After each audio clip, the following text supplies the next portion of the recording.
Un momento, everyone.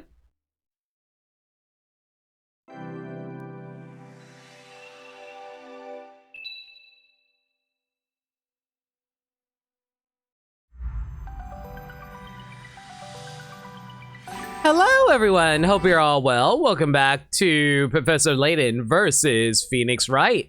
Hope you're all doing well tonight. Dirt Dog, Ruby, Max, Storm. Hope everyone's having a fun Friday evening. It is I, Max C. I mean Max. I'm not a killer hand trap bug. Oh, you know what's really annoying, Max? Let me tell you something that happened when I was grinding Master Duel earlier today. So, like, I was playing Weather Painters. I opened 2 Max C, a Gamma Seal Kaiju, and 2 of the Weather Painter canvas spell cards. And I was like, oh, this isn't too bad. Well, all right. I'll just, like, put down one of my canvases in my spell and trap zone, put it face down, and then I'll just Max C at the start of my opponent's turn. No big deal, no big deal. So, I Max C at the beginning of my opponent's turn, and they pass because, you know, they don't want to give me a whole bunch of draws. And then it goes over to my turn. I drew my 3rd Max C! I have never bricked that hard before. My God. I don't even run a 40 card deck. I run a 47 card deck. I was so mad. I was so incredibly mad. Anyway, hope you're all doing well tonight. Welcome back to Professor Layton versus Phoenix Wright. At least the punchline wasn't the opponent is flu. Yeah, don't get me started on that. Anyway, let's get started, shall we? Last time on this, we were doing our first trial that wasn't a test trial. Also, apparently, the girl that we're trying to hang out with, may or may not committed a murder. I'm sorry, not a singular murder, a double murder. With magic fire. This is a world that does not rely on the concept of logic. Well, so much for a fun evening at home. The knights came and crashed our party. They were shouting all about a witch and a witch trial. Talk about coming out of left field. They arrested Espella and dragged her to the courthouse under suspicion of being one of those witches they mentioned. If she's found guilty, oh, you know, only throw her into a pit of fire. Yo, Bumbletron, how's it going? Appreciate you dropping by again. They're joking, right? But yeah, we're currently going through the witness testimony, so how about we get through that real quick? Of course, the lantern fell to the ground. Thank you. K-Roll, oh my gosh, dude, long time no see. How you doing? Thank you so much for the 24. That's 2. Oh my god. That's 2 years of subs. K-Roll, thank you so much. Oh, so 2 years, I know. Thank you so much, dude. I really appreciate it. Always appreciate the long-term supporters that I have. Y'all are way too beautiful and way too kind. Thank you. 2 years is a long time, I know, and I'm so grateful to him for it. Logic is witchcraft, there's also that from last time too. What's this? You're presenting actual arguments that make logical sense? Blasphemy, you're a witch.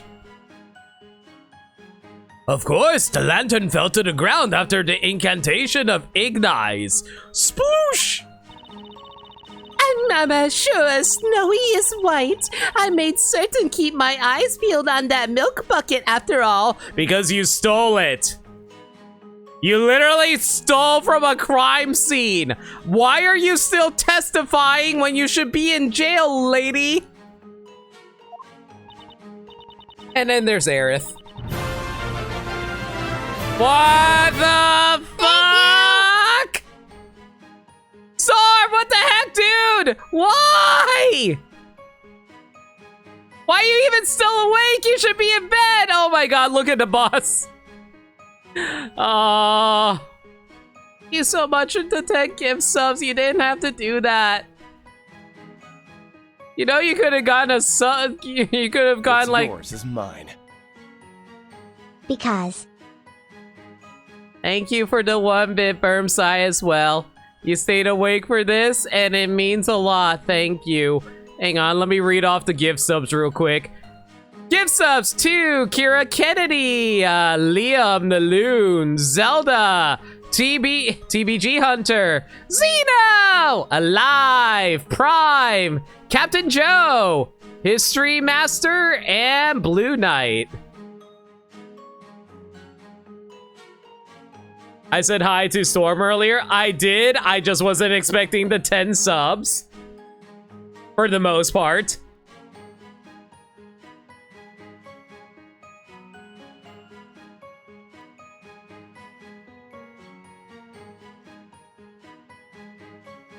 This is the first time you ever gifted subs on Twitch, and it means the world that you actually gifted it to me.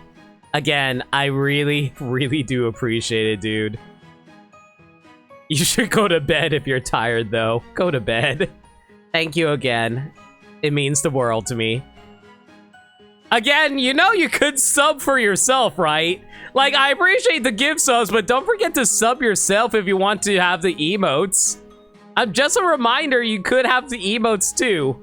I'm just saying.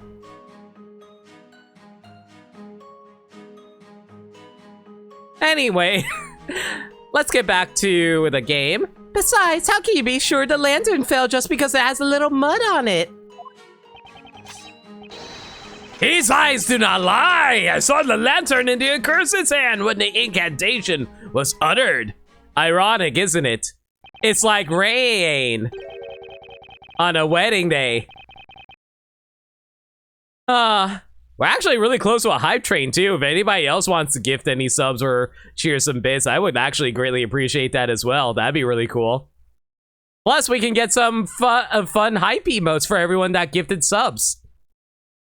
Oh god, what's wrong with my throat? Sorry about that, everyone. Hang on, give me a moment to clear my throat. Sorry about that. I think it's like summer allergies getting in the way. Both Mary and Carol. Oh my gosh, dude! What the heck? Thank you. Thank you so much for the gifts up to Storm. Storm! Now you get emotes too. Ah, there's $5 from Dirt Dog. It is Friday night, everybody. Da da da da da da da da da da da da da da da da da da. Friday nights are right for a hype train. Man, I hope this works. Sorry, Dirt Dog. Unfortunately, the donation stuff is completely unrelated to Twitch, so it doesn't apply to hype trains. But I do sincerely appreciate the $5 donation regardless. Yeah, now you have a Mithra. Yeah, how many months is that subscribed now? Yeah, 8 months. You gotta... That's the 6 months badge, and yeah, you got the... but that's subscribed for 8. Yeah, the minimum to get Mithra is 6, but you have 8 months. Yeah. The minimum is 6, but you keep that until... I think you keep that until 9 months, but I forget who gets 9... Oh yeah, Palutena is 9 months, I believe. How can you donate money? PayPal. Like, there should be a link to it underneath the player. The testimonies are all over the place now. So Nick actually knows what he's doing now? Yes, he does. Nick has access to a magic book. We'll tell him all about magical incantations.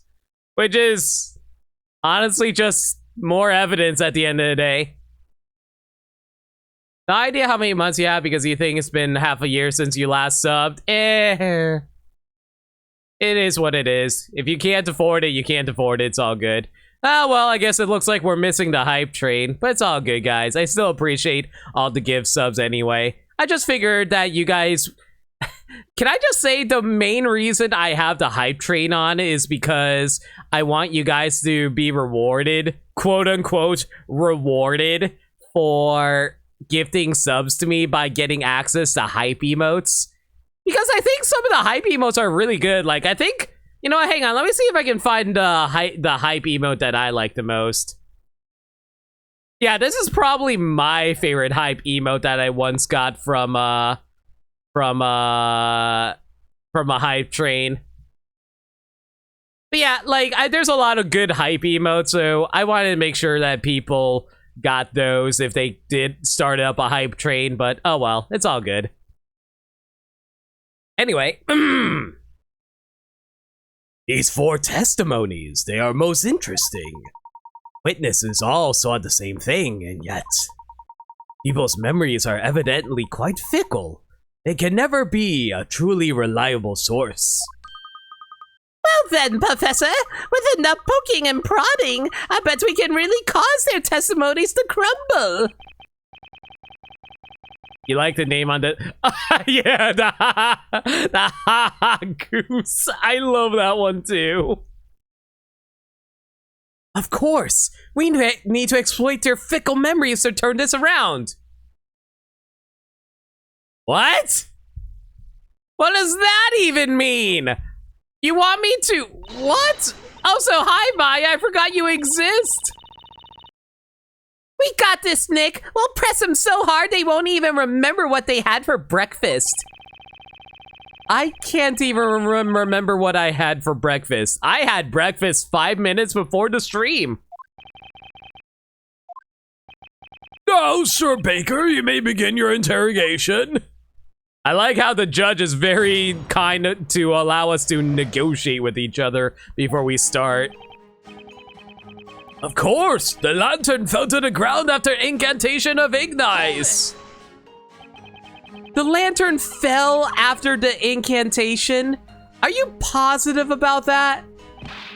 I say, I am most positively positive that I am positive. I heard her voice and then sploosh. That sploosh. Was that the sound of the lantern hitting the ground?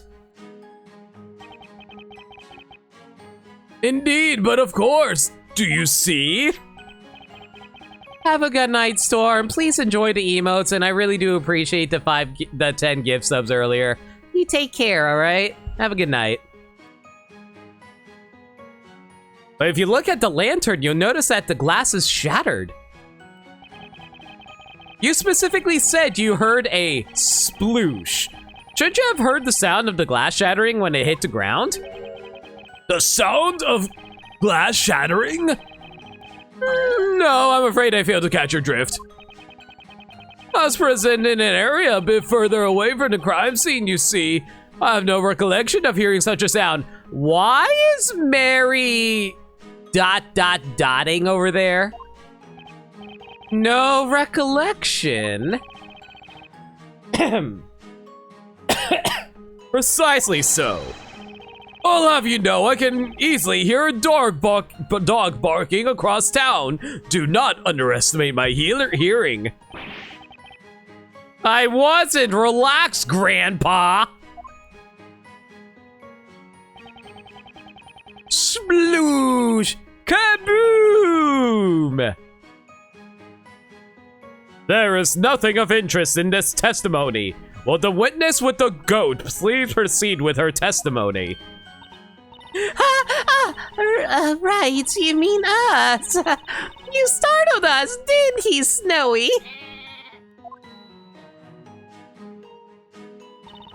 I'm as sure as Snowy is white. I made certain to keep my eyes peeled on that milk bucket after all. But earlier, you stated that Miss Cantabella had the lantern hanging from her wrist.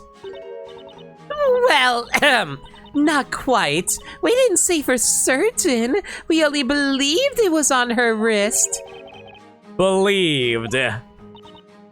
Yes, precisely. You know how you sniff milk when you're not quite sure if it's gone bad? And then your nose is assaulted by that foul odor that you weren't expecting? It was a bit like that. Heed my words, madam. Do not make a habit of stealing for your own safety. Shouldn't you... So what is going to happen to Mary after all this, out of curiosity? Is she just going to be thrown in jail? Is she going to lose her hand?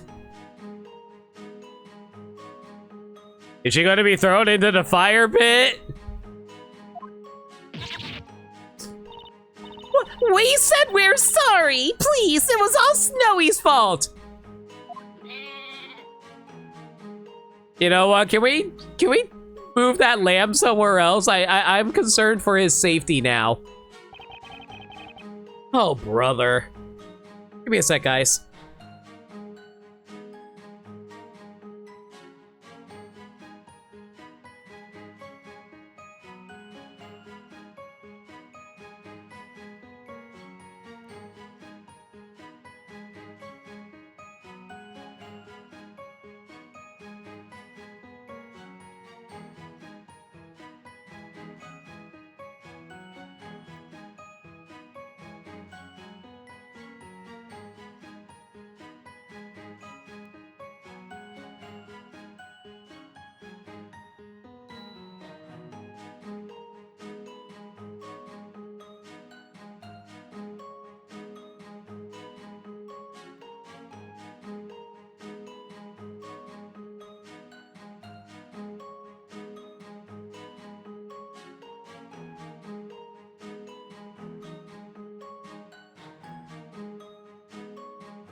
Yeah, I purposely muted my mic. I was actually clearing out my nose because summer allergies are kicking my ass right now, and I didn't want you guys to hear that.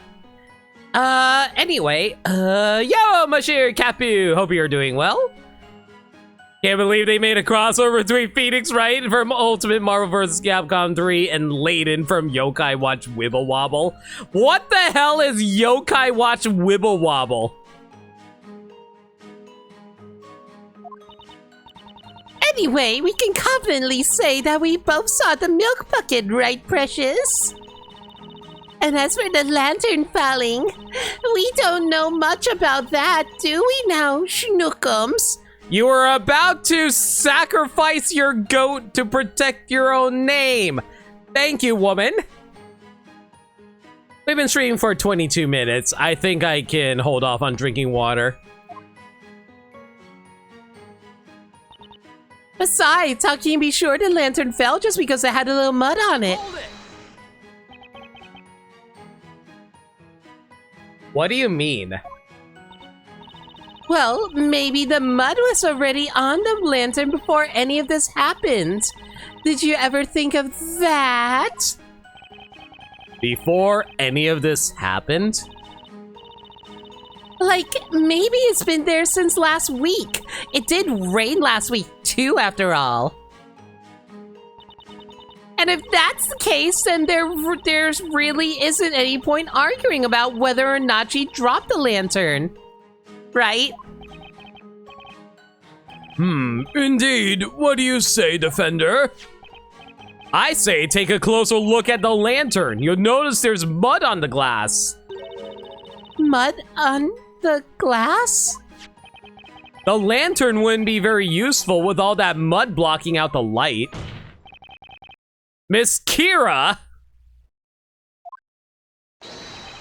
I'd say your little theory regarding this lantern is Phoenix, keep the puns to other people, thank you. That's how... You know what? I was about to make a Final Fantasy VII spoiler joke. I'll hold off on that. Appears to be a mobile puzzle game that is a spin-off of the Yokai Watch series. Huh, that's neat. Actually, when was the last time Yokai Watch even got a game? Like a main series game on a home console? Has Level 5 just straight up become a handheld company?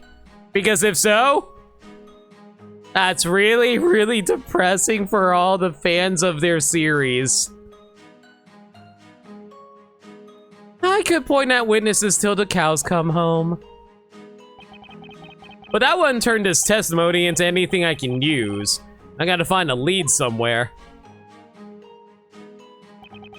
Those eyes do not lie! I saw the lantern in the accused's hand when the incantation was uttered.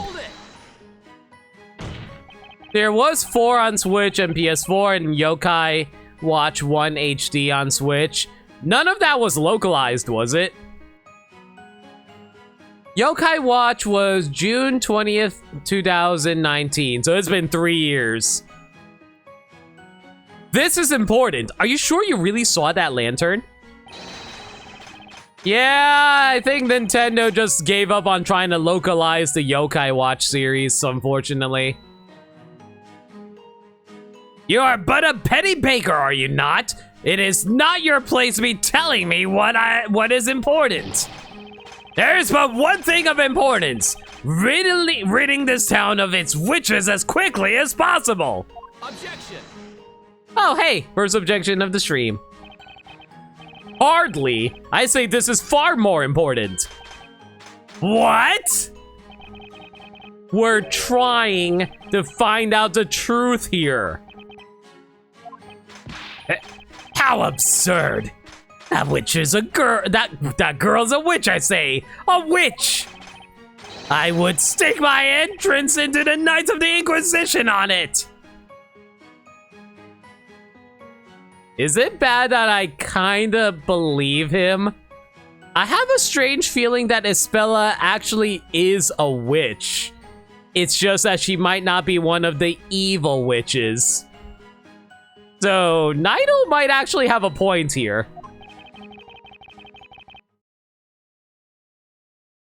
So, Layton translations are dead now, too?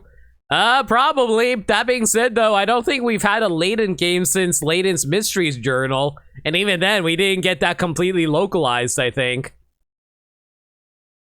Listen, well, whelp. Yes, Sir Barnum.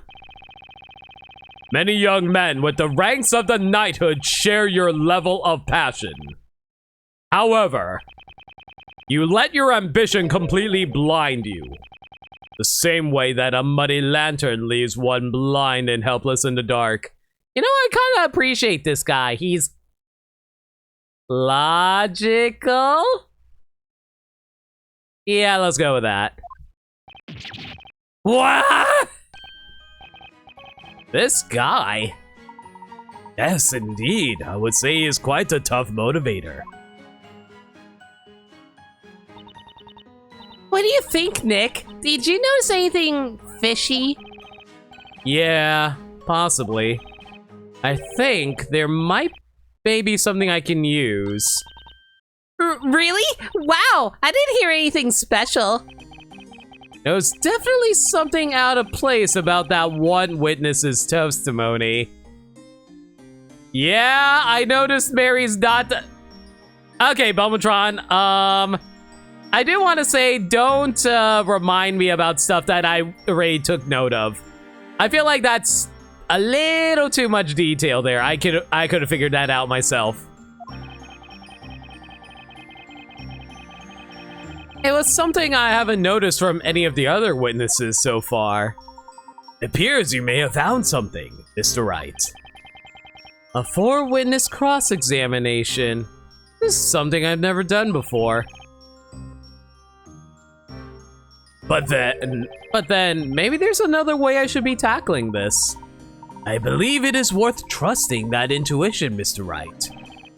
Okay, got it. Alright, let's try pressing that old man one more time. Well, unless the game is just going to tell me how to do it too. Okay, thank you for more backseating from the game. Much appreciated. Oh my gosh. I swear, game, I'm not stupid enough to not notice things happening in the background. I clearly have a screen in front of me. Thank you. At least Yokai Watch 2-3, 1-2-3, and Blasters 1 has been localized. That's true. Hold it! The lantern fell after the incantation. Are you positive about that? Why is always Layton backseating, not even Maya and Luke? I mean, that doesn't really matter. It's more of like the game thing in general. I don't think it's specific. I don't think it's specifically because it's Layton. Is it backseating if it's a tutorial for a mechanic you haven't seen? I mean, it kind of depends, honestly, if you ask me. I feel like having her react to it in such a way, it probably would have been obvious to the player as well. I say I'm positive. Positively positive. Oh, RNGenie, how much more backseating will we get from Layton himself? Alright, let's pull up the genie here. Friendly reminder, because of the way I have my audio set up, the game audio is going to randomly disappear as I'm setting up Genie.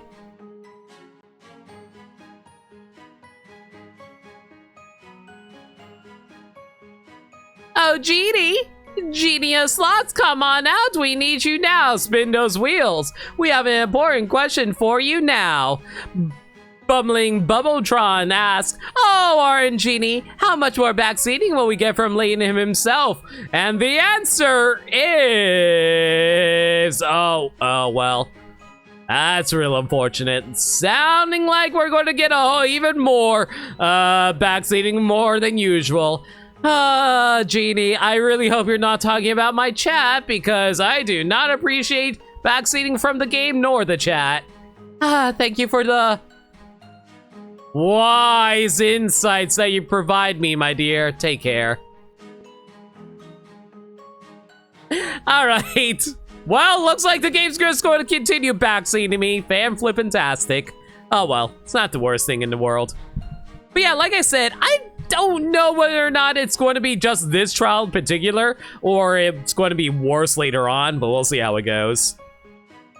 Oh, RNGenie is pure chaotic neutral. She only cares about doing whatever satisfies herself. I would argue she might be true neutral in that case, rather than just chaotic.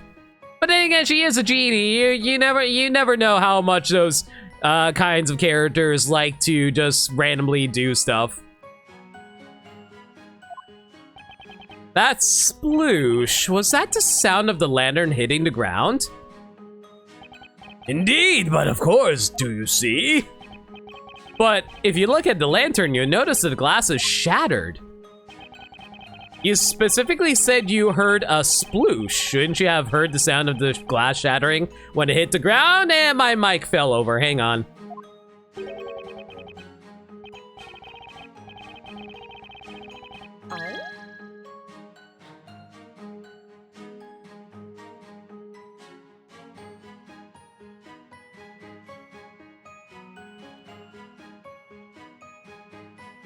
It technically is the second, but it is the first one with multi-people witnesses, so it's kind of dependent.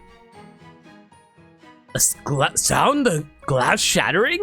No, I'm afraid I failed to catch your drift. Hold it! There it is, right there. I knew I heard something strange. But Graybeard didn't say anything weird. Maya, it's not the old guy that said something weird.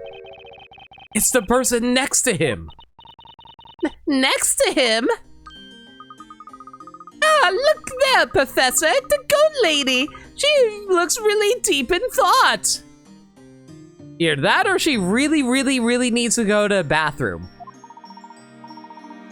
It would seem. She has noticed something odd in this elderly gentleman's testimony. Ah! That's right! These cross-examinations have 4 witnesses.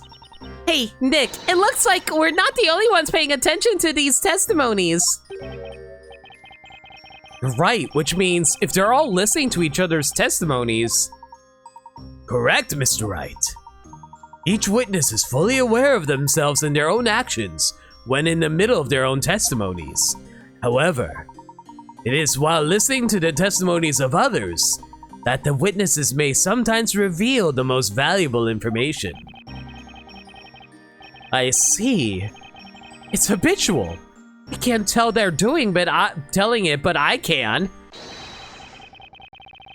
And I'm gonna use it to turn the tide back in our favor.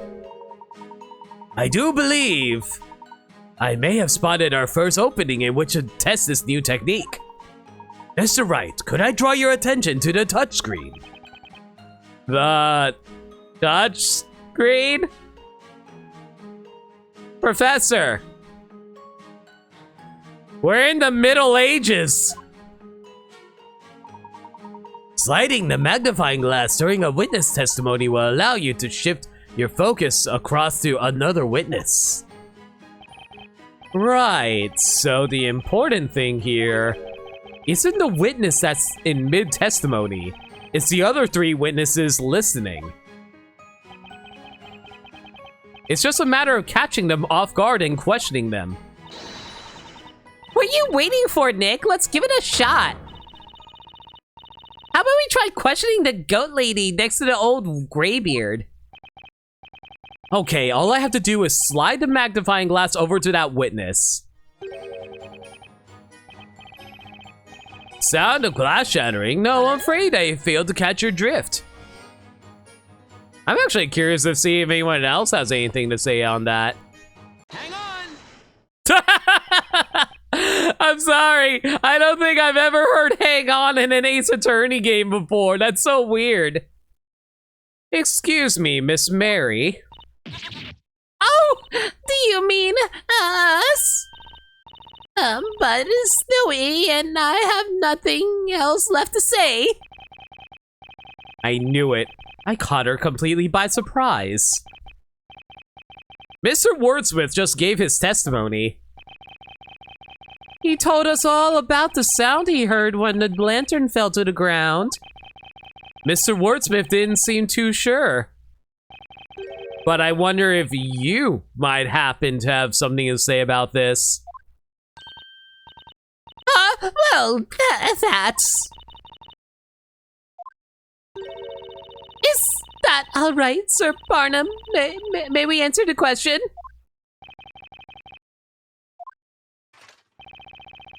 Do what you will, madam. There is no need for formalities.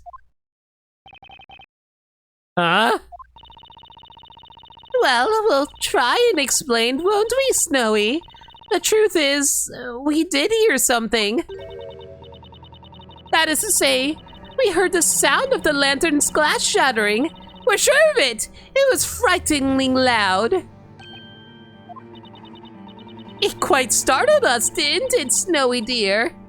I looked in the direction of sound, but I couldn't see anything, let alone the girl or those two thieves. It was a tad dark after all. When the glass shattered, the flame inside must have gone out, and she could not see them. That seems to be the gist of it. Then, as I peered into the darkness, I heard it. You heard it. What exactly did you hear? You know, that!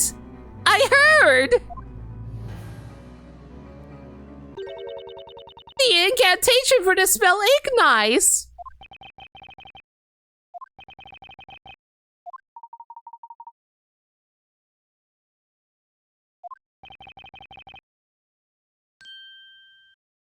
What did you just say? No! No, hold it right there, witness! Yes, my lord! The glass shattered when the lantern fell. Then after that, you heard the incantation for the spell Ignize? Do you swear to this court that this is without a doubt correct? Yes, maybe, I think. Hey, Led. How about my testimony? What of my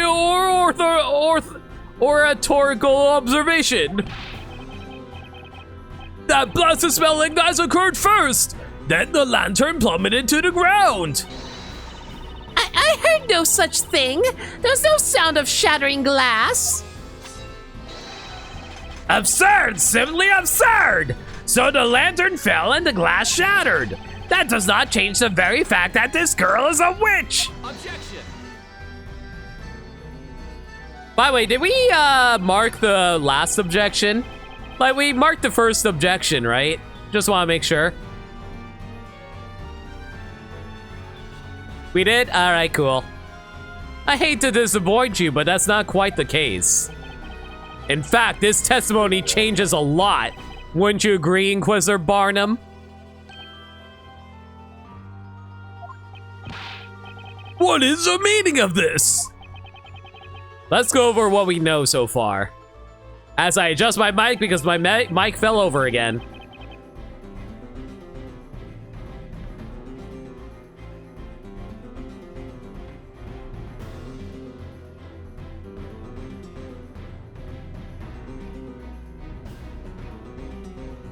Here we go. In order for a witch to use any magic, they must be holding a witch's scepter. And yet, none of the four witnesses saw the defendant holding a scepter of any kind.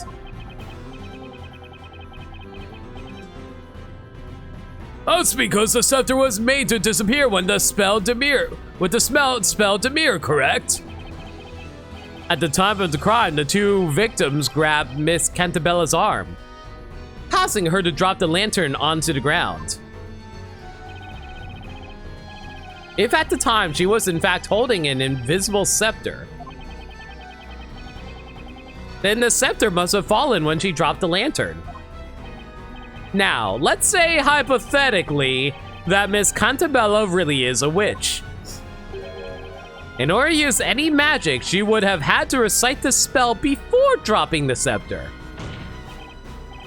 However, as our witness Miss Mary has just stated in her testimony, she heard the incantation for Ignites after hearing the glass shatter. I love how old Graybeard's eyes start spinning in circles. That's pretty good. You do all understand what that means, don't you? It means that Miss Cantabella, the supposed witch you've locked up, could not possibly have cast any magic. Therefore, more table slams. The defendant, Isabella Cantabella, is clearly in no way, shape, or form a witch.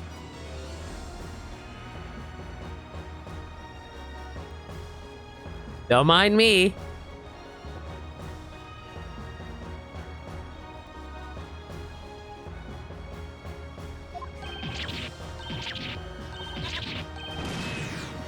Wait, what?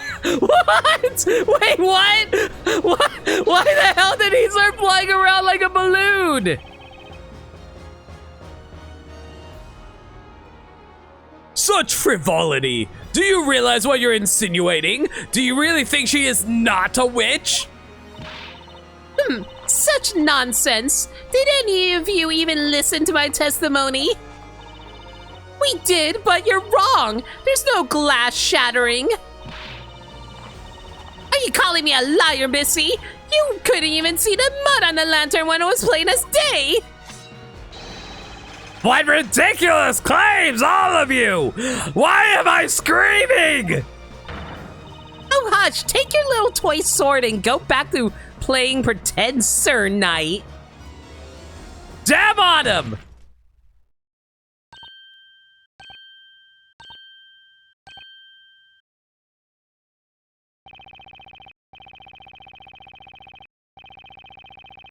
Witnesses, this is a court of law, not a playground. Must I remind you of the importance of these proceedings?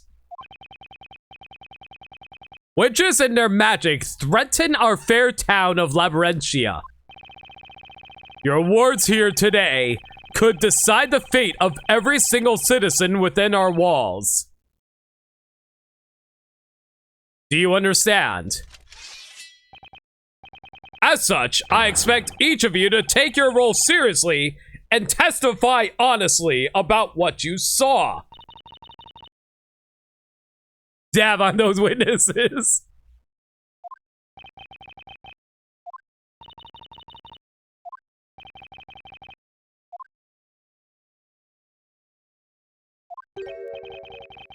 In all my days as a judge of this court, I've never seen such behavior. Behavior that leaves a cloud of doubt over the credibility of each of your testimonies. Indeed, my lord, quite a miserable set of witnesses, this lot. I see. It would appear this trial has come to a sudden halt. Huh? So, that must mean... Quite right. Means you have won this trial, Mr. Wright. We've won? Yo, Kojin, how's it going? We just finished the trial. I think. I can hardly believe the situation we have found ourselves in. I did not anticipate this trial ending with such a strange turn of events.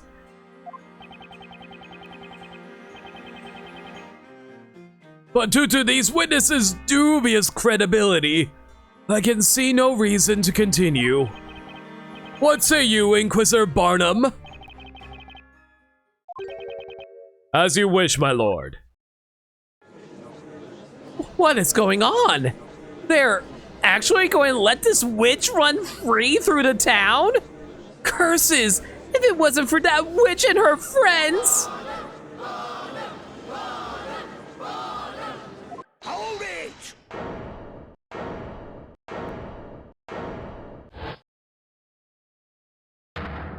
Wait a blooming second. This trial ain't even close to being over. Who the hell are you, some guy? That being said, though, I love that his title is some guy. Not before I take the stand to testify!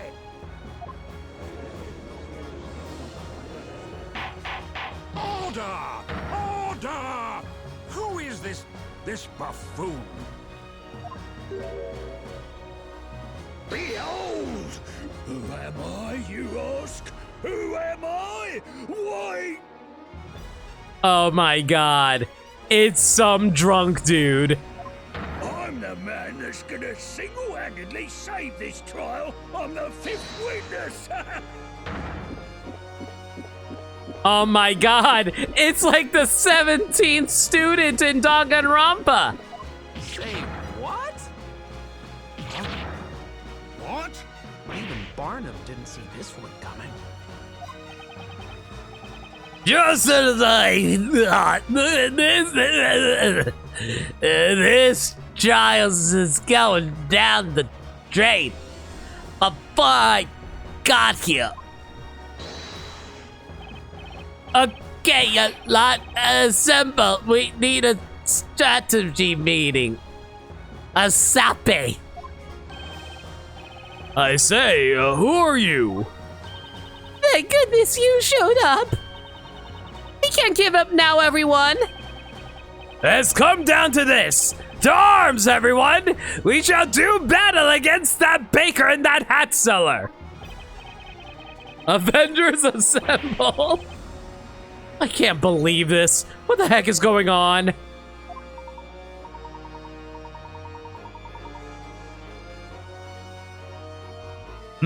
Truly fascinating. It seems a new witness has taken the stand. What's more, he appears to be quite a formidable witness.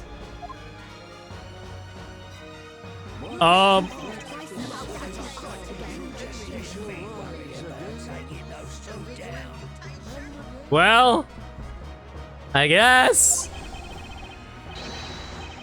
this trial is still far from over. Man, and here I thought we were actually done with chapter 2.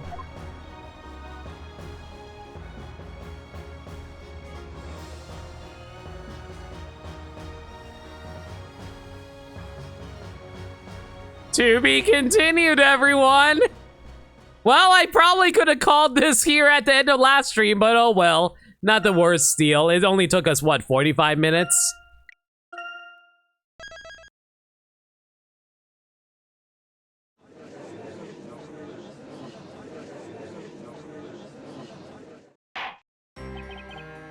Well then, we will now continue with the trial of Isabella Cantabella. We don't even get a recess? Why didn't we get a recess?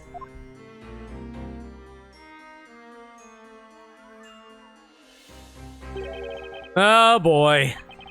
A group of witnesses huddling up before a joint testimony in a witch trial. Can't make this stuff up. Inquisitor Barnum, if I may ask you a question. Yes, my lord. We now have 5 witnesses on the stand. So I must ask, why was this obnoxious-looking man left out of your initial group of witnesses?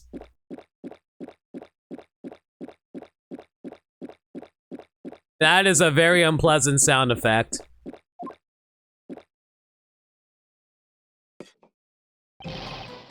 Aldi's right, Barnum.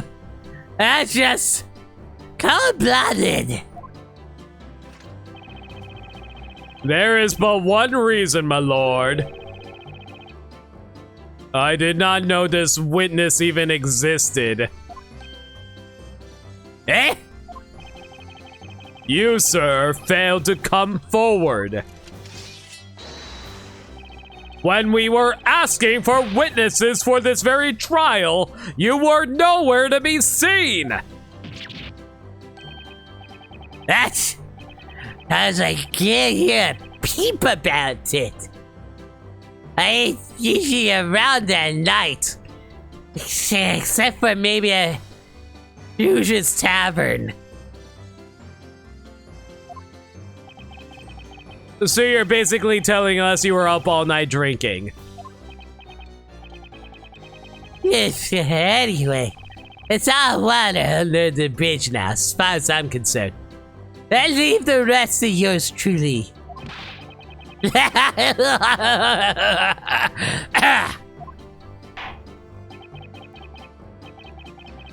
the last interrogation, a defender brought forth some surprising proof.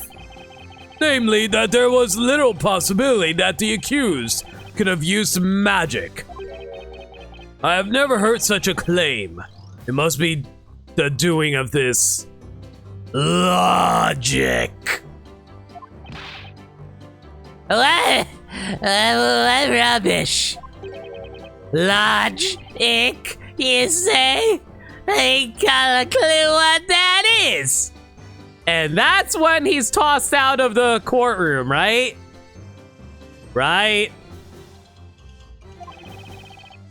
But I do know that this bread and bacon baker ought to head back to the bakery. Eloquently said. Oi, Gramps, give me and my partners over here a chance to speak. You want to know how this witch managed to be holding that scepter, don't ya?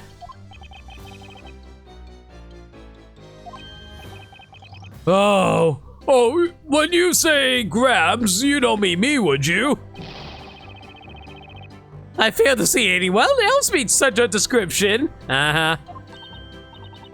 We'll show you she's a witch. I'll bet Snowy's beautiful white coat on it. On guard! All right, team. Let's do this. Witnesses!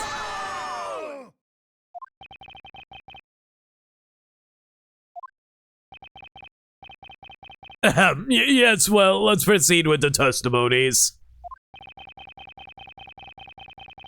Why do I feel like I've totally lost control of this situation?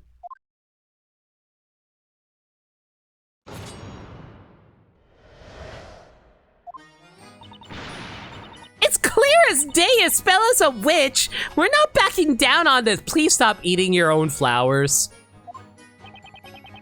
When she dropped the lantern, the scepter was not yet in her hands. The scepter must have been hidden by magic and carried on her back. Ah, dang it, that actually sounds logistical. The rogues grabbed her by the hand that held the lantern. So she must have had another way of holding that scepter. That's easy. The girl just put the bucket down on the ground and picked up the witch's sippy. Sips it to magic stick. So she had the witch's scepter behind her back. She then dropped the lantern and reached for the scepter after it fell.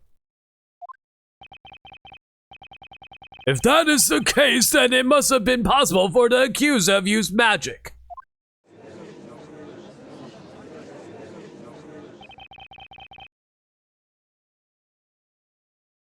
This is bad. Thanks to this guy, now all the witnesses seem extra determined to pin this thing on Isabella. Each harbored a shared anger towards witches and magic. Such is the cause of their strong desire to see a guilty verdict pass as quickly as possible. However, such confidence is undoubtedly bound to cloud their better judgment and thinking. Yeah, I think you're right. I don't think these guys mean any real harm, but they're all riled up. They don't even realize how distorted their idea of what happened tonight has become. At least, that's how it seems. That isn't good, Professor. The witnesses aren't thinking straight. They're completely blind to the truth.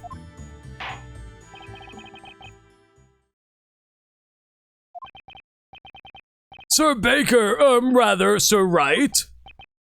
Yes. You do not appear to be a mere simple baker, that much is clear. Bumbletron, can you not foreshadow things if you played this game before? Like, I don't mind chat theorizing on stuff if they haven't played before, but it seems like you have. So, like, try to keep any hints toward future stuff away from chat, please.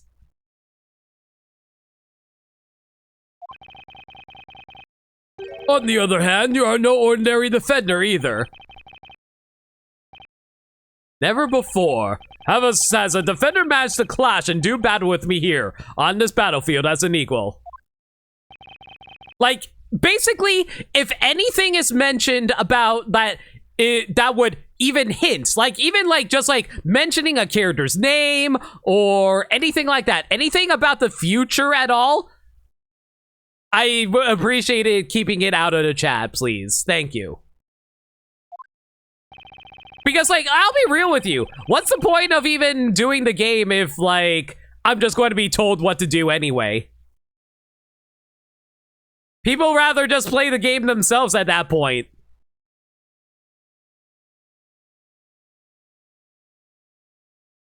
Sir Blue Knight, this trial has not yet been decided. Plus, it's also kind of a story game, so knowing what happens in the future kind of ruins the plot twist of the game.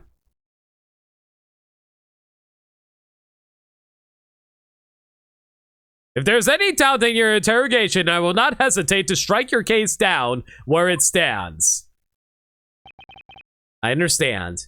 And I'm going to need to step away for a moment to clear my nose. Sorry, allergies being dumb.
Again, I apologize for having to step away occasionally. Summer allergies literally keep me from able to speak properly.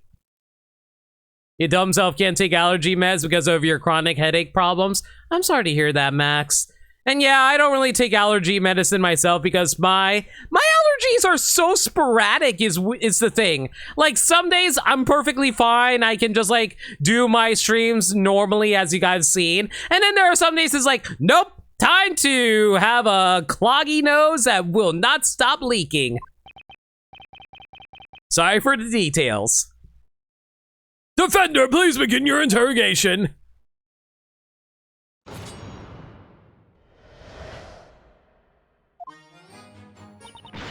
It's clear as day Espella is a witch. We're not backing down on this. I probably should save right now in case I have to go through all that text again. I really don't want to, please. Thank you. Hold it! Not backing down, you say? Uh-huh, that's right. Espella's a witch. That's our story and we're sticking to it. This is a courtroom, Miss Kira. We're not interested in your story. We're interested in the truth. You know what I think? I think stories have the power to touch our lives in really meaningful ways. I mean, you're right, but... What do you mean? Last year, I read a book about a flower girl. He brought peace to the world with all the pretty flowers she sold. Because of that story, now I tell myself, Kira, one day you'll fill the world with beautiful flowers of your own. that story inspires me to sell more flowers. It's pretty much the same as this trial.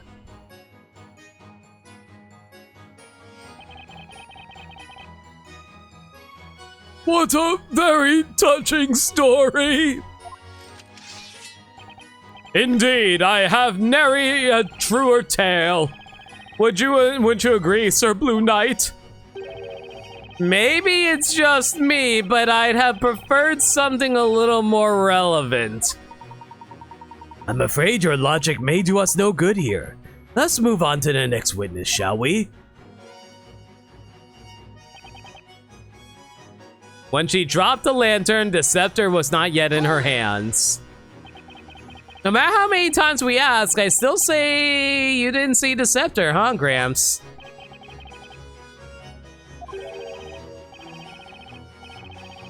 I ask you, youngling, were you paying attention to this trial? Yes! Well then, magic made the scepter invisible, did it not? Thus, my old age clouding up my vision has nothing to do with anything. The scepter actually vanished! No, what I'm saying is, if it really was invisible, you wouldn't be able to actually prove it. Not so, young one, we can prove it. The girl is a witch. That is your proof. So my old age clouding up my memories has nothing to do with anything. I hate these witnesses. I hate them so much. The scepter magically vanished, you see. Man, you know what this is reminding me of? This is reminding me about that one screen cap of a Discord conversation where someone's like concerned that someone posted a video of them being in a car crash. And it's like, oh my god, did you live? And then like someone else is like, why are you asking if they live? They posted a picture. They like because if they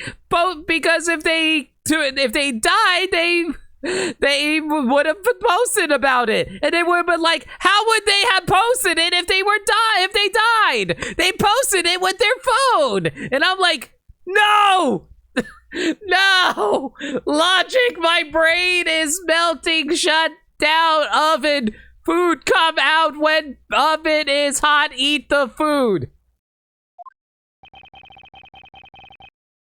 Okay, we get it.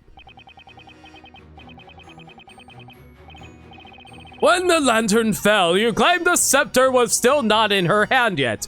So that means...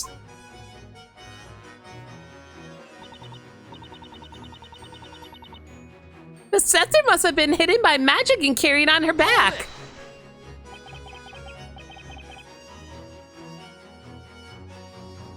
The witch's scepter was behind her back.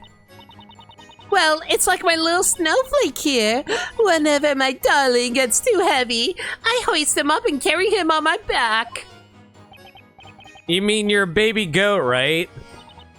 Yes, there isn't a cuter little goat in this entire courtroom. Right, Precious? You know, I've been asked already, but you didn't see the witch's scepter, did you?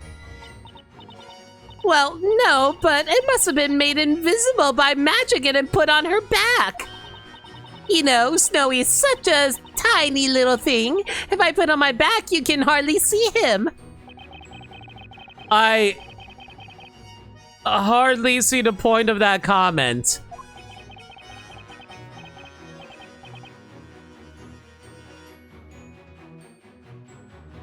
I thought the oops, I totally forgot. Let me rewrite my testimony 6 times was annoying. No, I think this is worse than oops, I forgot.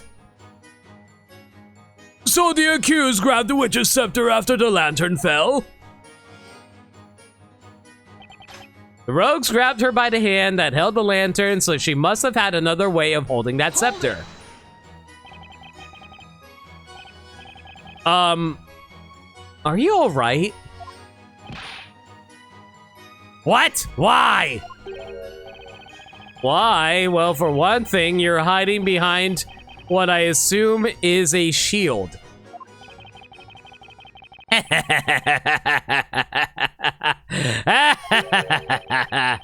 Well played, Blue Knight.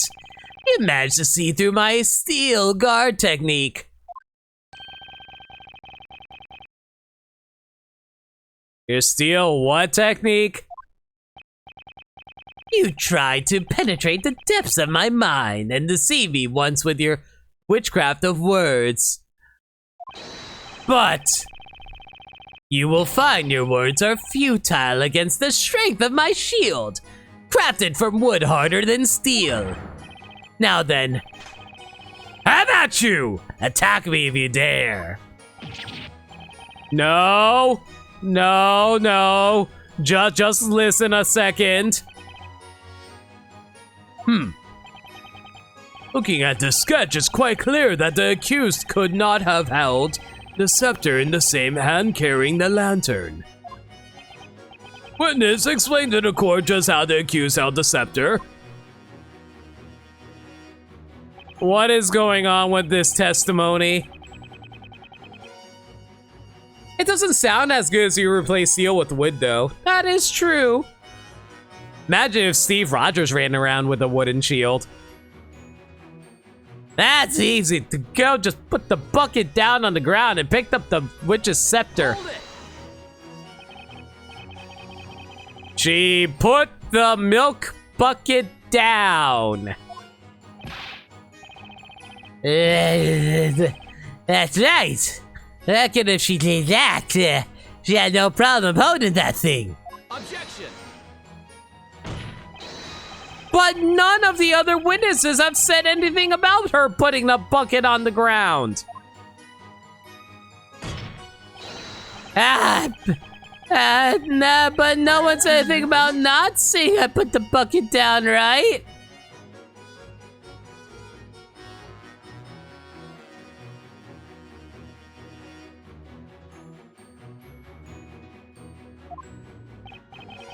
Well, yeah, but... There you go. These lot probably just didn't see it happen is all. Never question a witness. That's what me pappy always said. Man, no one is showing any faces during all this. Ain't got a doubt in my mind. I'm a believer. If I tried. Da da da da. Some of the fairy tales. That's what for me. Oh God, I believe I could leave her if I died. I was put the bucket down before using the scepter. That is indeed accurate, and it would seem we may have found our path. These testimonies, something's definitely not right here. What do you think, Nick? There's no way this disappeared scepter explains what actually happened. I mean, no one saw anything. How can anyone prove it was there? This is starting to get really annoying. They can talk all they want about an invisible scepter, but no way is anything slipping under my radar. I do believe that is correct, Mr. Wright. Somehow we must find a clue that can lead us to another opening. Yeah, you're right. And I'm thinking Mr. Personality over there may be the key to doing just that.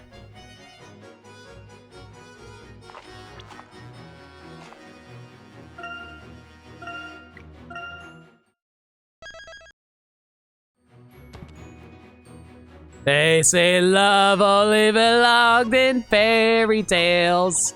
You know, fun fact, I actually had to do that for my middle school assembly class. That was cool. Hold it. Milk bucket down, objection, ignore that one. Don't count that one. But no one said a thing about not seeing her to put it down the bucket. Wait.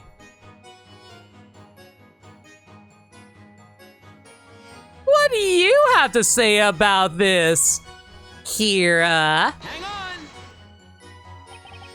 Excuse me, Miss Kira? Yes, what is it? Tell me, what do you think of this witness's testimony just now? The accused placed the bucket on the ground. No one had said anything about this until now.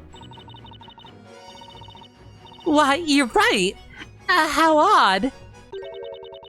Everyone must have simply forgotten. Myself included. Ha! But, yeah, Spella definitely put that milk bucket down. That way she was able to easily grab her scepter and use magic. Easy peasy, right? The nerve, Nick. It looks like she's trying to peg Spella as a witch every chance she gets. Really? I don't know how much more of this testimony I can stand.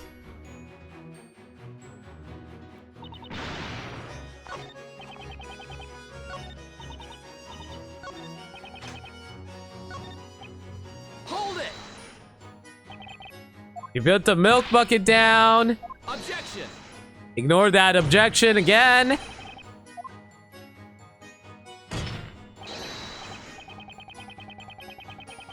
What?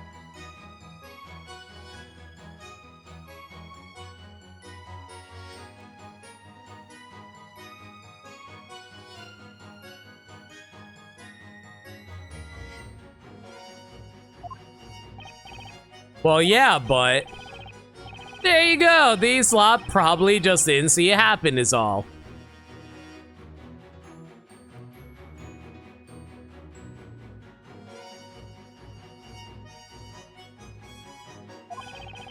Never question a witness. That's what my poppy said. Down in my mind, that witch put the bucket down before using the scepter. Is there anyone being suspicious? Ugh.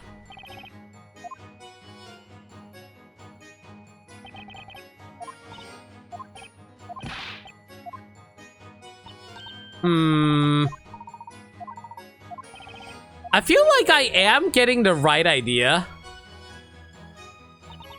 It's definitely Kira I'm trying to prod down, but Hold it! I'm not sure if we're getting any information out of you. Uh-huh, that's right. Spells the witch. That's our story. We're sticking to it.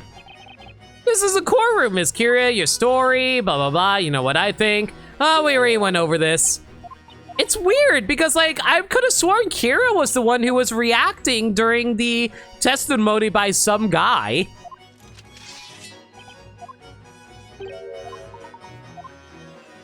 Huh. What am I missing here? Hold it! Objection!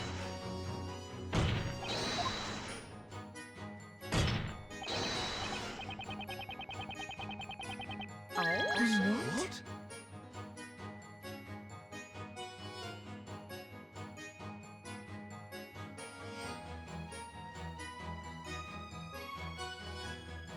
You want to say they were all reacted the same way, but Kira was the only one on screen?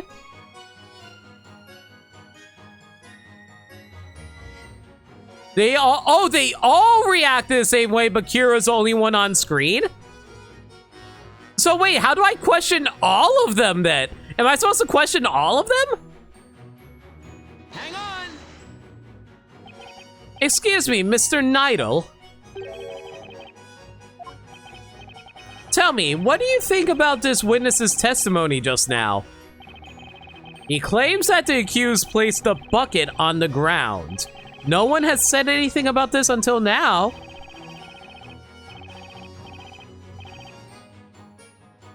It's just if they have a question mark over their head, does not need to be a certain face or noise. All right.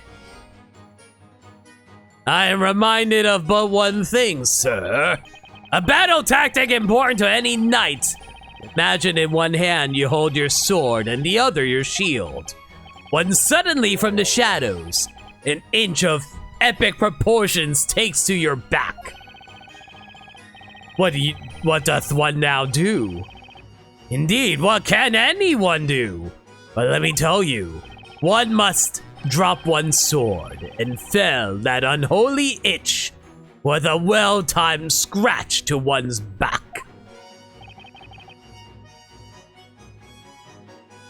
Right.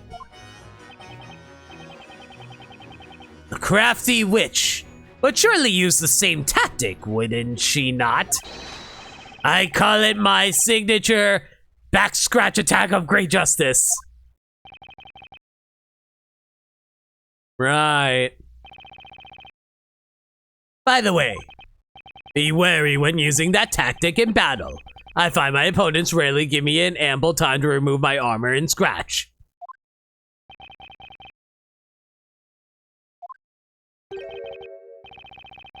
Thank you for that, Mr. Nidal. No further questions.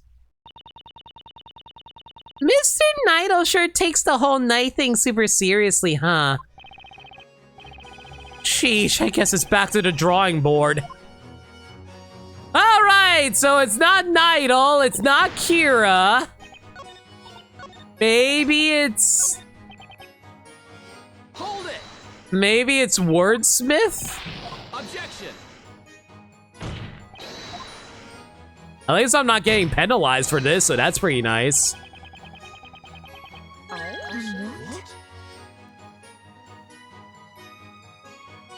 Hang on! Excuse me, Mr. Wordsmith. What is it, oh boisterous blue one?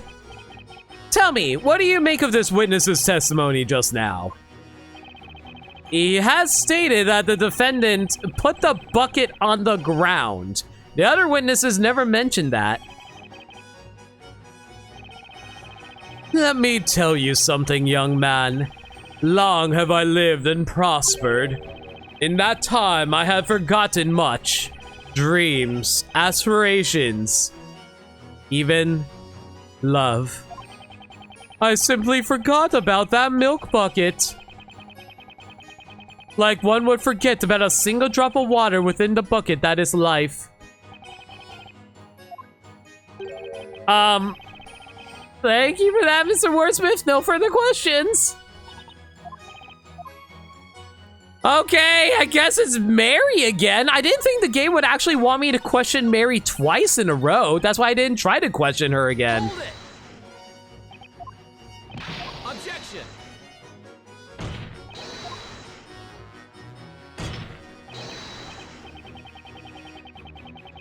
What? Hang on! Excuse me, Miss Mary. Huh? You mean Snowy and me?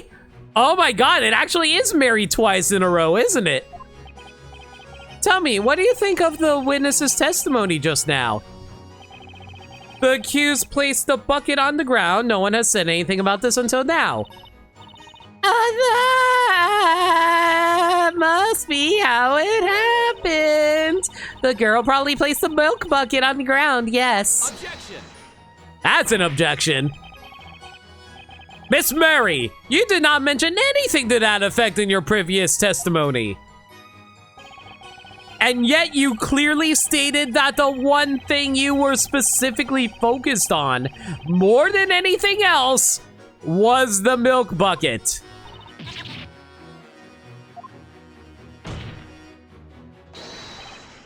Ergo, you should be able to confirm to the court whether or not the bucket really was placed on the ground. Objection!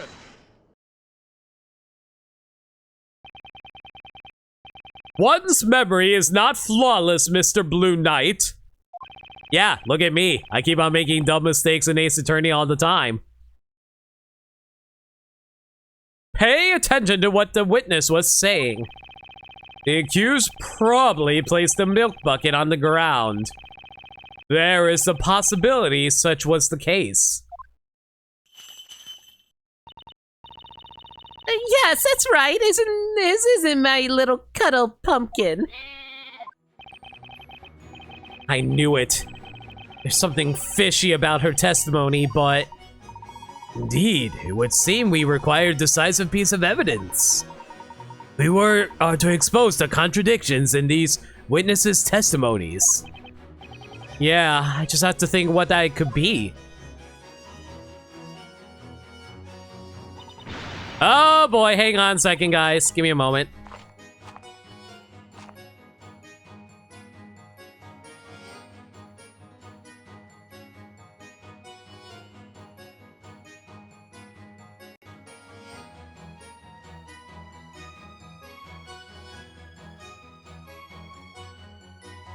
All right, there we go.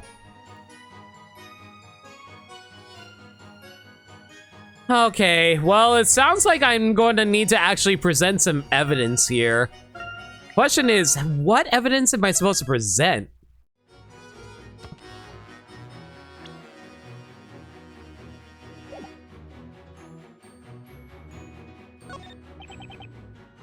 Scepter was not in her hands. Must have been hidden by the magic and carried on her back. The milk bucket Spilla was carrying at the time, Mary brought it back to her farm.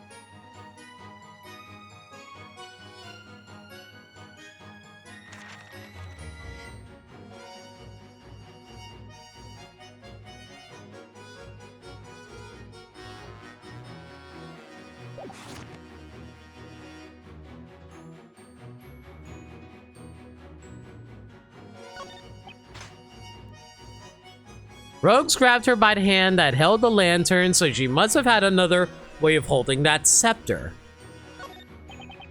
That's easy. The girl just put the bucket down on the ground and picked up the witch's scepter magic stick. I'm a little lost here at the moment, actually.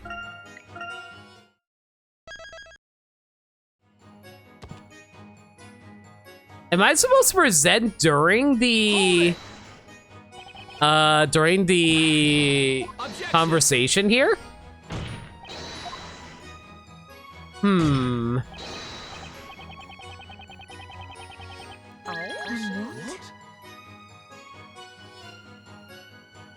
I mean, I can question her, but beyond that, like, am I allowed to present court evidence? No, you're not allowed to. What if you could see other spells when flipping to another page in the book? You can't. You can only access 2. Well, at the moment, anyway.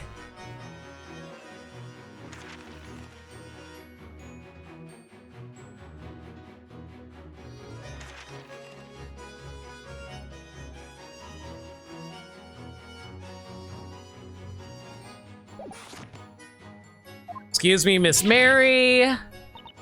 You mean Snowy me? Testimony just now. Place the bucket on the ground. No one said anything about this until now. That must is how it happened. Place the bucket underground. You did not mention anything to affecting your previous testimony. Like in the flipping animation? That would be cool if they did that. Sir, is our client guilty yet? Yes. That would be neat if you could actually see other spells. And yet you clearly say that the one thing you were specifically focused on more than anything else was the milk bucket.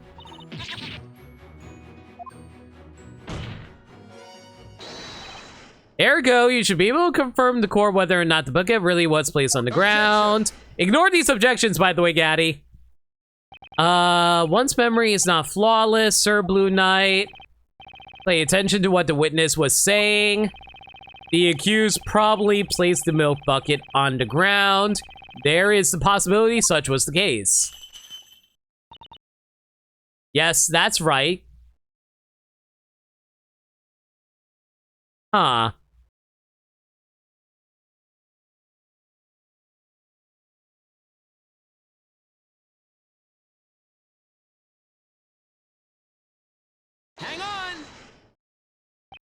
I didn't notice I can question the other people while doing this. Yo, Lindea, how's it going? Still thinking about how logic is tantamount to witchcraft in this world? It's amazing. What is it you want to ask, Baker turned defender? You have anything to say about the testimony just now? Something to say? I have but one thing. The path to knighthood is an arduous one, but I remain steadfast in my resolve to travel down the long road. Thank you for that, Mr. Nidal, whatever that was.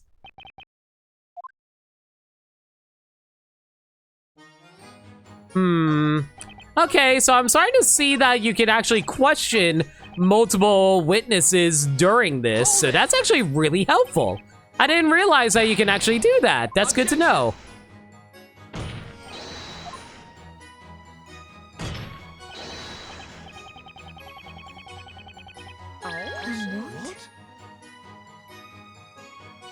Hang on.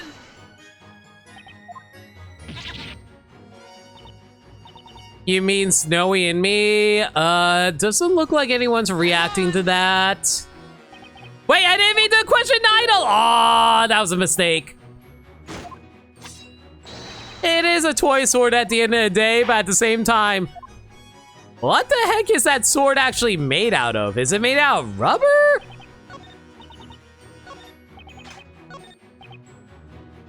Hold it. Yeah, basically, during someone else's testimony, you can question somebody else if they're reacting to it.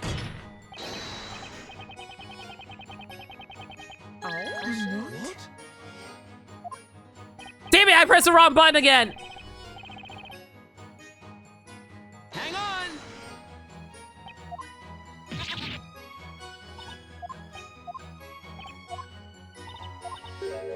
Objection.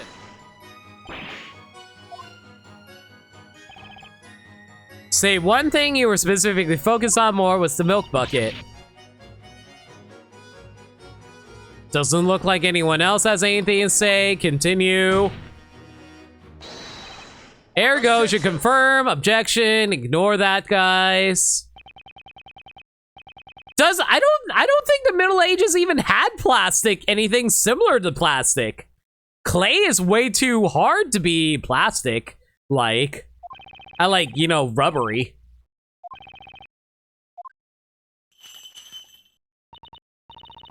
That's right. Isn't that my cute little pumpkin? Doesn't look like anyone's reacting to that. Bah. Anyone reacting to the bah? No. Something fishy about her testimony, but it seems to require a decisive piece of evidence. If we were to expose the contradictions in the witness's testimony.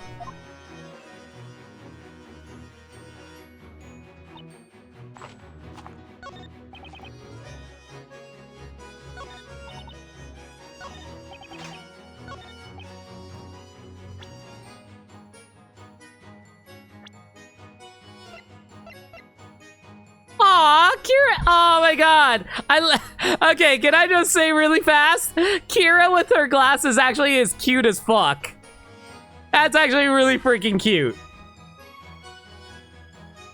I like how they updated her profile. Some guy, the forgotten fifth witness, suddenly barged in and decided to testify. Mysterious old guy, totally detached from reality. Flower girl who usually wears glasses but lost them somewhere. Witness, owner of the farm near the market, seems to have a fixation on goat milk.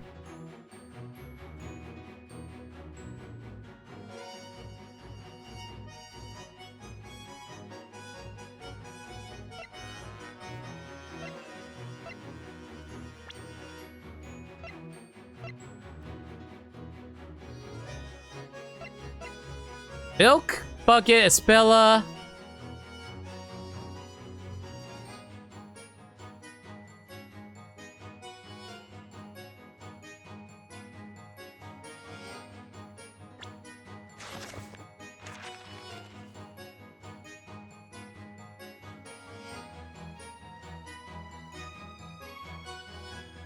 Is the chat gone on screen?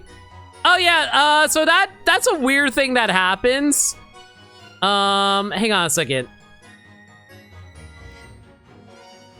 So, like, for some reason, it kind of reloads itself every time I swap over to a different screen. I don't know why it does that, but it does.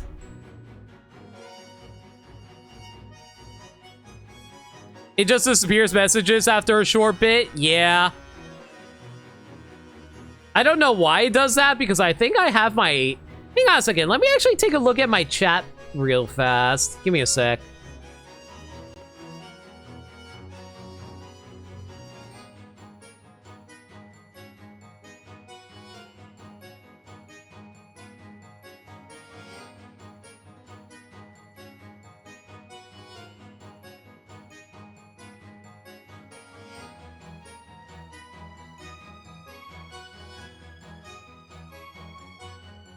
Okay, so I just refreshed it.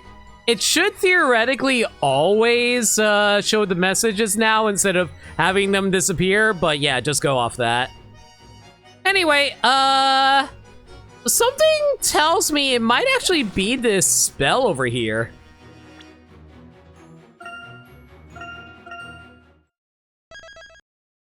The reason I bring it up is because the reason I bring up the spell is because Ignite summons a circle of flame within 1 meter radius of the caster.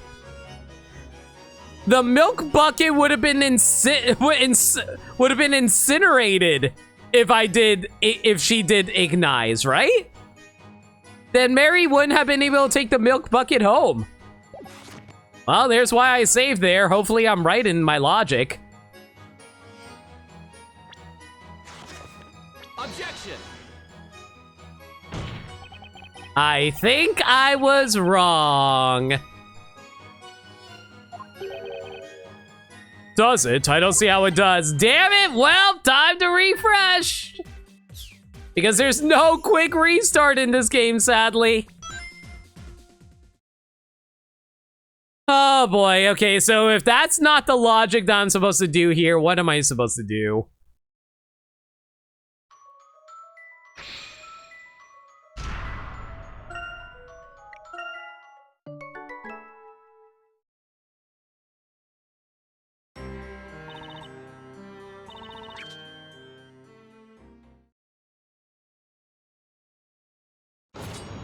Okay, actual question for chat for people who have played this game before. Are you allowed to present evidence when you're questioning someone else during a cross testimony kind of thing? Like, you know, where you're supposed to examine the other witnesses? Are you allowed to present evidence? Yes, this is me asking the chat directly, so you guys can answer this question. Am I allowed to present evidence to another witness during the initial witness's testimony? Like for example, I question if I press some guy, am I allowed to present evidence to someone else? No, unless it's one of those story things where they specifically ask you. I cast a spell to reverse the objection. Correct, Lundea.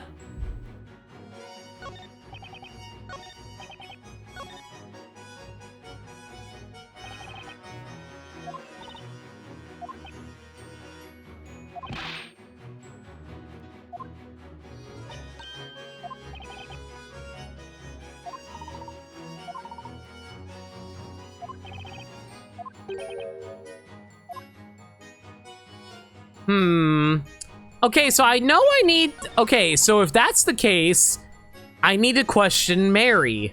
But the problem is Mary doesn't have any new info for me. I think? What happens if I press her, actually? Do I get the same info?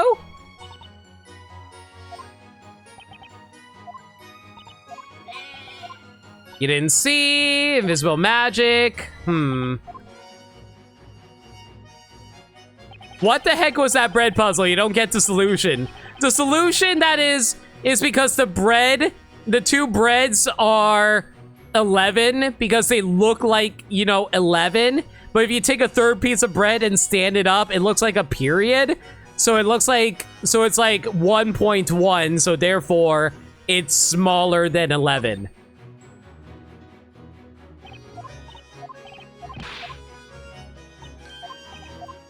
Man, of course I'm getting to the point in the game where I actually have no idea what I'm supposed to do. Hang on, let me think.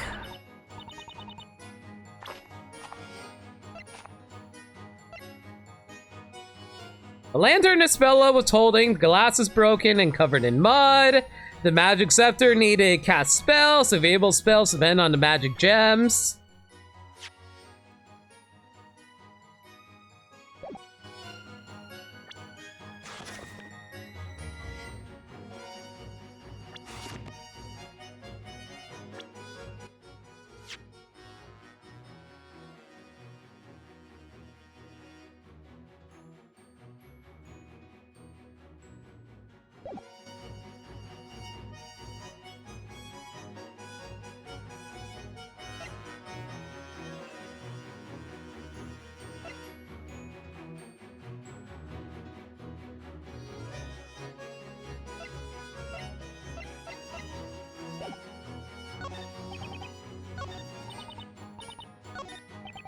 I mean, they do work during a trial, but I am trying so hard not to use a hint coin.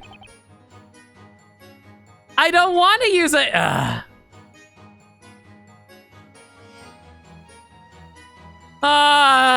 Do I want to use a hint coin? I really don't want to.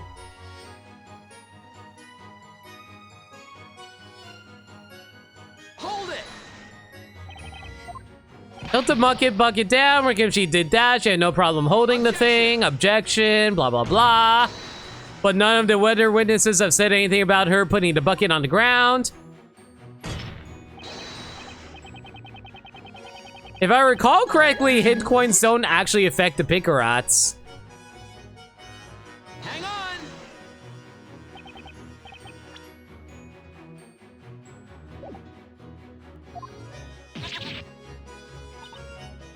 Snowy and me, tell me, what do you think of the witness's testimony just now? The accused placed the bucket on the ground. No one said anything about this until now. That must be how it happened. The girl placed the milk bucket on the ground, yes. Objection. Mary, did you not mention anything to that effect in your previous testimony? You clearly say that the one thing you were focused more on than anything else was the milk bucket. Irk. Ergo, you should be able to confirm to the court whether or not the bucket really was placed on the ground. One's memory is not flawless. Pay attention to what the witness was saying. The accused probably placed the milk bucket on the ground. There's a possibility it was the case.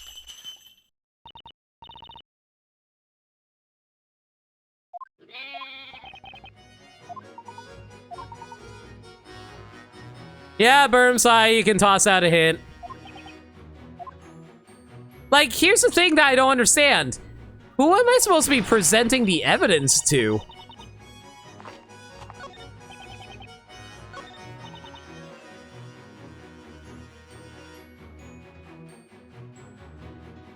Stop pressing is your hint?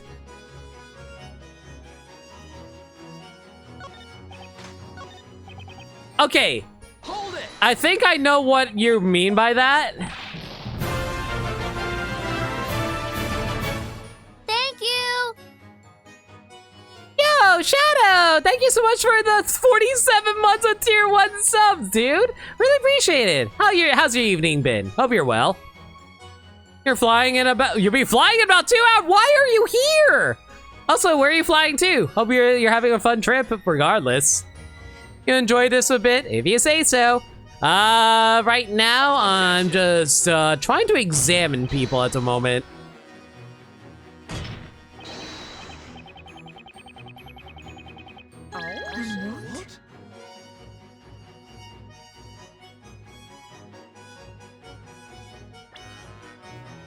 Okay, so I can't present anything while pressing. I can question Mary, but if I try to question Mary, I can't present anything. Yeah, it's not letting me present anything. You're flying to LA? Nice. Hope you have a fun trip. Objection.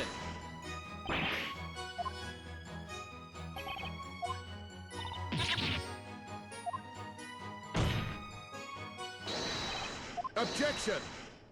Okay, I guess I'm not supposed to be pressing anything because at that point I can't do anything. So I have to present something, but I'm trying to figure out where I present.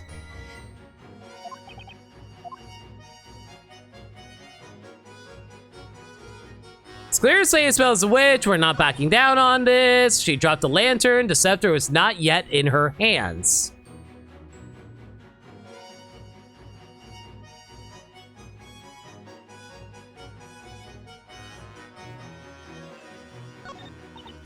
The scepter must have been hidden by magic and carried on her back. Rogues grabbed her by the hand that held the lantern, so she must have had another way of holding that scepter. The girl put the bucket down on the ground and picked up the witch's scepter. Man, I am losing my mind here, so I need to stop pressing, was the hint.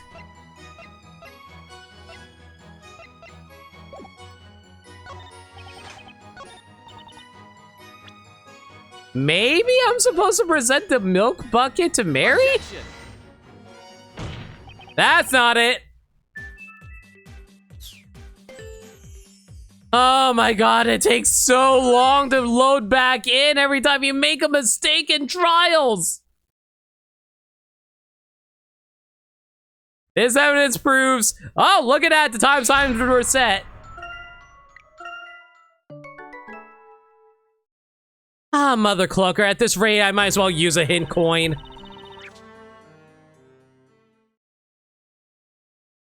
I'm gonna say right now, if this hint coin is completely useless, I'm gonna reset as well.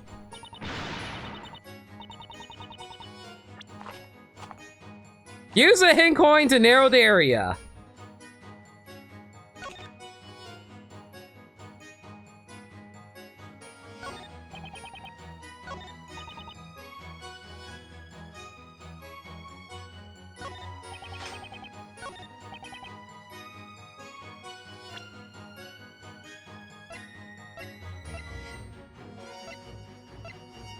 What? Wait, that's what the hint coin does in the trial? It narrows down where you're supposed to present as well as what you're supposed to present? Okay, that's way too broken. I don't think I need hint coins that badly. Okay, that's a little too broken of a hint. I didn't know hints were going to be that broken. This might as well tell you the solution, exactly. And then Great Ace Attorney just came out with do all the work for me mode. I mean, to be fair, they basically turned Great Ace Attorney into a full-on visual novel at that point, right, Bermsai? Okay, so you present here. I assume you need to present the milk bucket. Okay, so I was correct in assuming it was the milk bucket, so I was right in that regard. I just didn't know who to present to. Okay, got it. That's just the game cheating for me. Exactly, Bumbo. Tap the sign again? Yeah, sure. Don't make me tap the sign.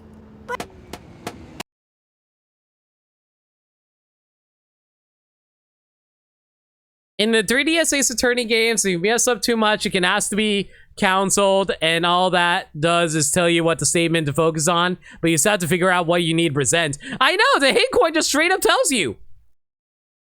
Whoa!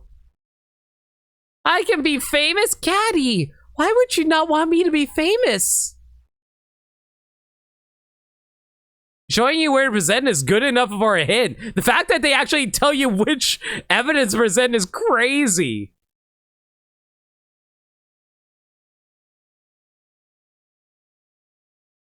I'm afraid what really happened is not quite so simple.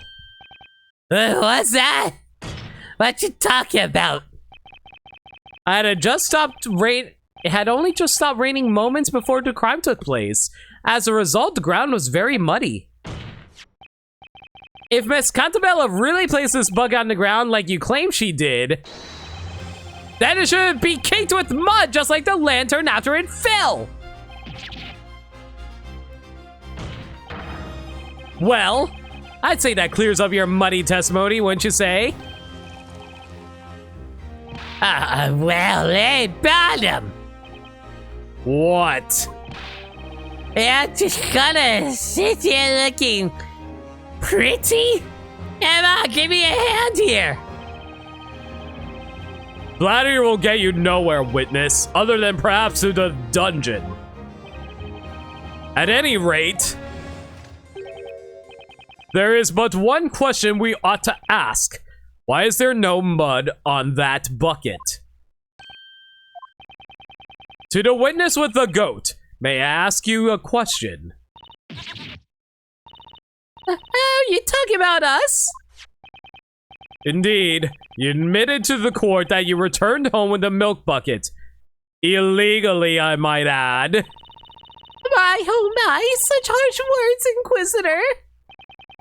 When you took the bucket home, you must have simply wiped the bucket from the wiped the mud from the bucket. Isn't that correct? Wipe the bucket from the bucket.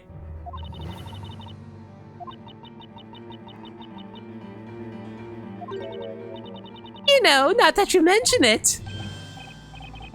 No way. Don't tell me. That milk bucket. Oh, that's right. I remember now. I don't know if that what was on the bucket was mud exactly, but it certainly was dirty. What was on the bucket if it wasn't mud? Oh my god, this game's a lot gorier than I was expecting. Before taking it inside with me, I remember wiping it clean with an old rag. Are you kidding me?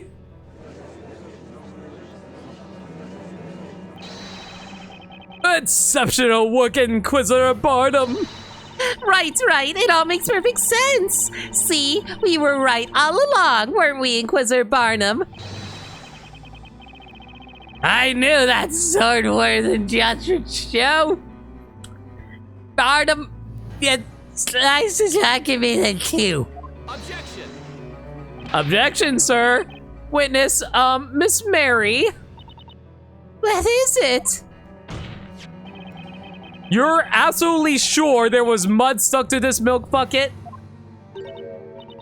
Oh my, well, truth be told, I don't remember whether it was mud exactly. But I do remember cleaning the bucket off when I got home. Ugh. Confound these witnesses! They drive me to drink! A milk bucket! I'll steal it! No one will ever know! It would seem the defense has failed to disprove the witness's claims. Of that we can be certain. Dover Boys is probably one of the most perfect shorts ever made. I beat you, Bluey. I got that right. Do me a favor, will ya, Gramps? I want to change me testimony just a tiny bit. I will allow it to only if the witness refrains from name calling in the future. Oh, how I love her money! Her father's money. Wait, how did it go again? Oh, how I love her! Father's money. I got it. Good my lord. All this growing mumbo jumbo has left me thirstier than a dog in a desert.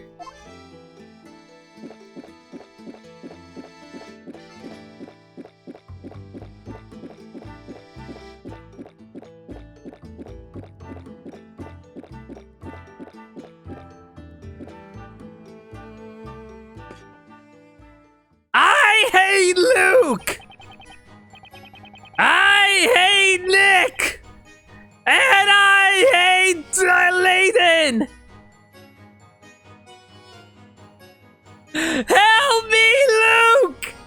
Help me, Nick! Save me, Layton! That witch that was holding the stick.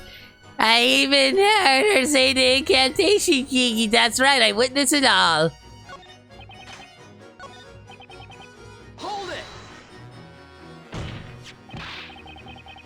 But no one knows for sure who Miss Cantabella dropped that milk bucket on the ground. Because there was no mud on it, is that what you're saying? Hey, we done opened this already. We know the goat lady wiped off all of the mud. Objection! However, Miss Mary doesn't clearly remember whether or not it was mud that was stuck on the bucket. Well, we really don't remember, but maybe... I guess maybe there was mud on it. I mean, she could have held the scepter without putting the bucket on the ground.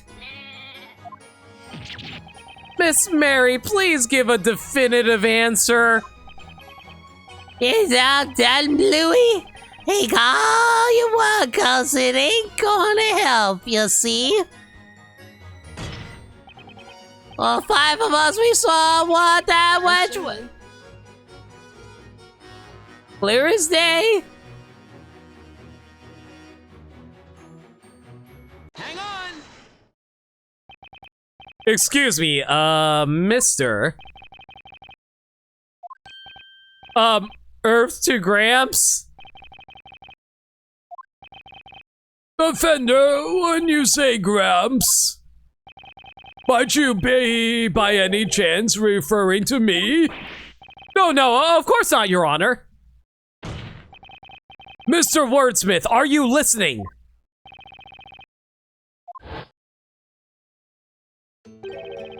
I heard you quite clearly the first time, young man. His ears hear all the crackling of the fire, the whispering of the crowd, and now your voice. If that's the case, then allow me to ask you a question. You were clearly deep in thought just now. Do you have anything to say about this man's testimony? Indeed so. I felt something was amiss. However, what that means, I cannot say. Amiss? Witness, could you tell us what precisely was amiss with this third-rate testimony from this fourth-rate duelist with a fifth-rate deck? What a burn, Barnum! 5 heads are better than 1. 10 eyeballs are better than 2. As I listened to this man's testimony, I could not help but become aware of something most odd. Tonight, when the crime occurred, we all made haste to that terrible scene. The delicious scent of mid-evening dinner permeated through the air. The shadows of those present cast through the dim light. And yet, there were but 4 figures standing in that vicinity, myself included. 4? Hold on a second. You're saying that there were only 4 witnesses at the crime scene that night? These eyes may be old, but they know what they saw. What? Are you telling me one of these witnesses is...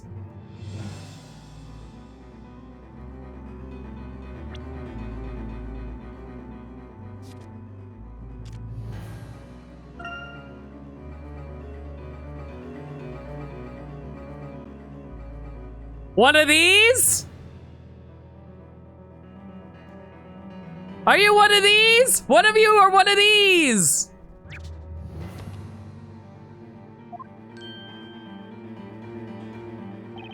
A murder bean? Correct. Is something the matter, Miss Mary? No, it's just that Snowy and I are trying to remember what happened at the time.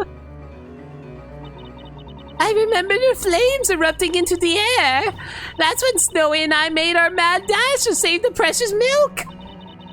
And when those two ruffians were set ablaze, the flames filled the area with light.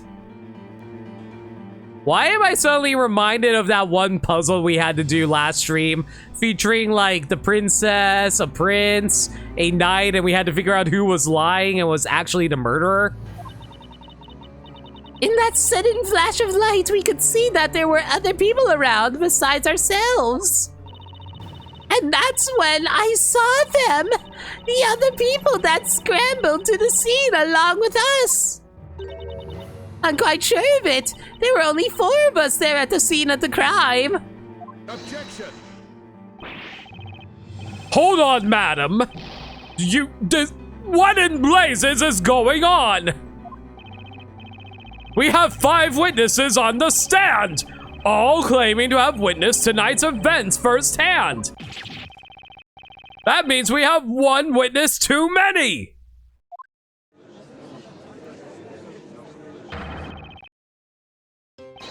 Don't be stupid. Eli, better stop peeking out of turn. All for one and one for all, remember? We all promised to take this witch down together, didn't we? It's not quite that simple. We saw what we saw. Well, I say it's all about the numbers, and I counted, I say. I'll have you know my counting is flawless. On nights when sleep eludes me, I can count sheep from moonrise to sunrise. 4 witnesses, 5 witnesses. What difference does it make? Fiora. Things all started getting muddled when you showed up. What? You say it's my fault? I am so done. How dare you fools? Didn't I just be saying that? My testimony is as strong as steel, even if it's not completely stainless. Order! Order! I said order! What is going on here? I'm confused too, guys. I am so very confused.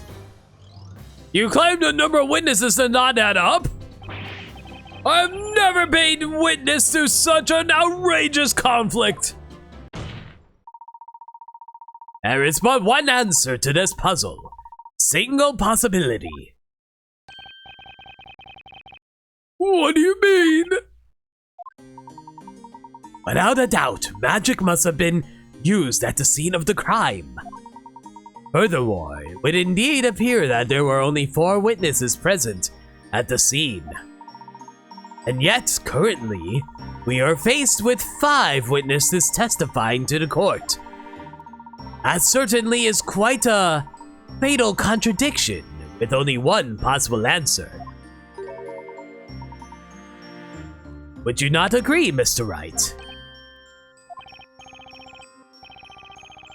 The answer, it can't be. Well, out with this supposed answer, Sir Blue Knight.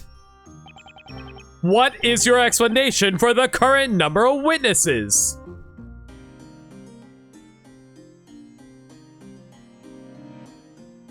Ah, heck.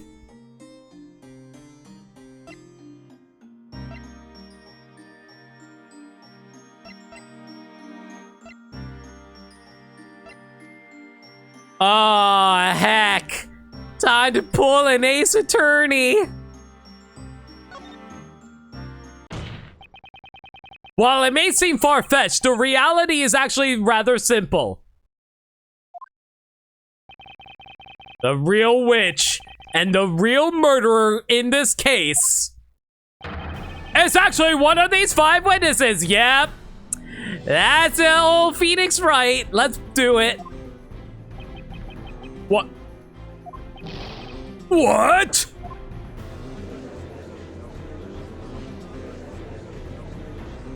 Dab on that witch. You're telling us that the witch is amongst this group of witnesses?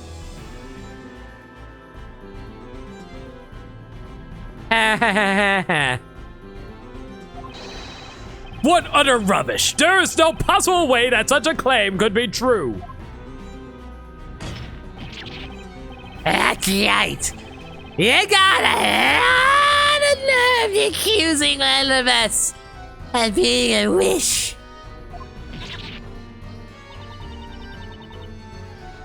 We have told you nothing but the truth, yet you still have the gall to bat around such an outrageous accusation. Behold! Behold as my trusty shield deflects your petty words like the petty words that they are. Inquisitor Barnum? Yes, my lord. I would like to see a sketch of the crime scene at the time of the incident. Do you have one in your possession? Yes, certainly, my lord. I have one here. I requested it from the court illustrator, just in case. Very well, witnesses. I would like each of you to mark your location at the time of the murder. Here on this crime scene sketch, quickly now. The number of witnesses doesn't add up.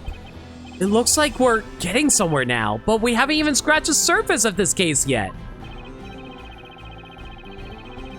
It's all thanks to this top hat wearing gentleman. How can I be mad at a guy like Professor Layton? The court accepts this crime scene sketch into evidence.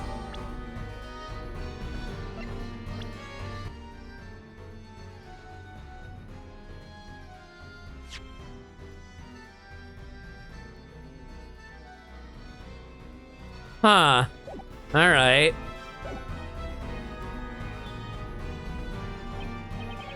If one of the witnesses is the witch, that could only mean one thing.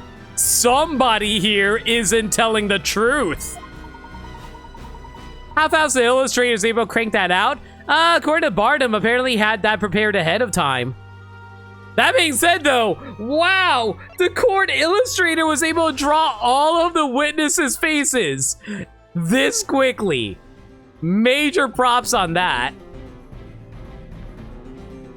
That would indeed appear to be the case, Mr. Wright.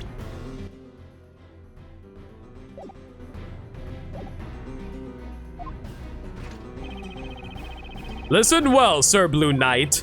The path you tread now is a dangerous one. Claiming that a witch is among these most honorable witnesses. I claim there be an imposter amongst these witnesses indeed. Is a serious accusation, should it prove to be a false one.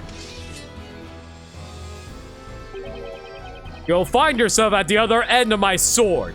Do I make myself clear? But that wasn't so much my suggestion. I mean, the gentleman here with the lovely top hat was the one who urged me to say it. It is the same thing, Sir Blue Knight. Wow, Nick tried to throw Layton under the bus. Indeed, it is the same thing, Sir Baker. It is the same thing, Mr. Wright. I do not appreciate you throwing me under the rails like that. Oh boy. Now, ready your sword. Ready? Were you listening? You claim the witch is not the accused and that someone else here at the crime scene was the true culprit. If I'm going down, I'm taking you with me. Boom. Layton deserves it for breaking stream rules, I guess. If what you say is true, then surely you can tell the court exactly where this person was at the time of the crime, can you not? And time to save.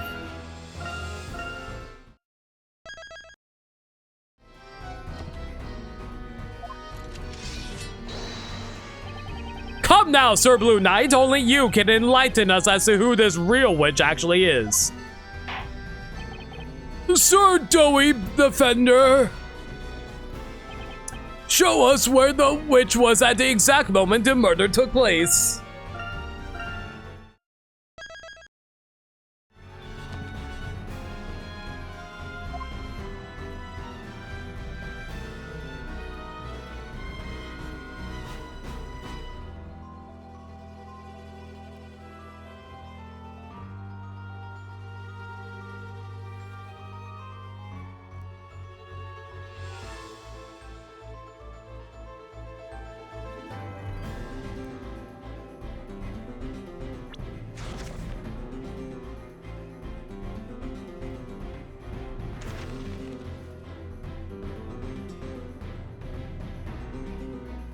Who do you think it is? I have a strange feeling.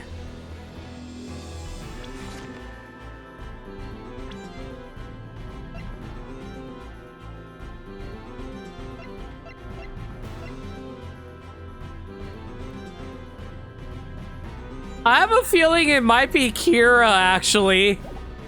And the reason I say that is because Kira is so far away. Kira lost her glasses a week ago. How was she able to witness everything from that far away? Unless she is farsighted. I don't think Kira is farsighted. I think she's nearsighted. I think Kira might be the witch. Got it. The real witch was probably this person right here. I think. Probably. This person, I think. You're so bad at this Defender stuff, it makes me want to drink. If I may, Mr. Wright, remember that if one of these witnesses is indeed the witch, then there's a high possibility that the witness is not telling the truth. Do bear that in mind. So the witch must be lying, huh? If that's the case, that must mean a certain person wasn't where they claimed they were. That's when the witch must have cast Ignace, right? Take a look at the Grand Grimoire. We're bound to find something there. Even if the witness is lying up a storm, whatever is inside the Grand Grimoire has to be the truth, right?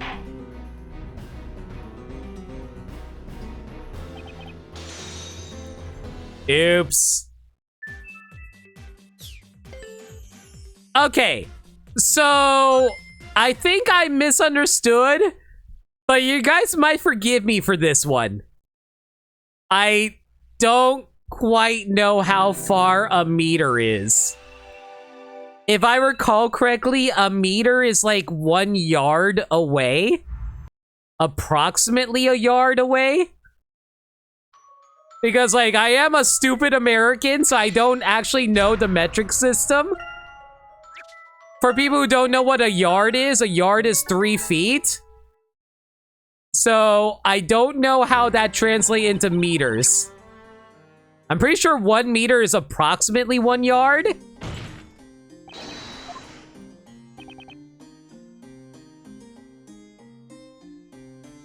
Wow, they put me so far back! I could have sworn I saved way later than this. 1 meter is 3.2 feet. Okay, so 1 meter is approximately 1 yard. Okay, so I am correct in that. Okay, so I'm not losing my mind there. So a smidge over a yard marker. Okay. If that is the case, huh. Yeah, I definitely saved way past this point. Why did this put me all the way back over here?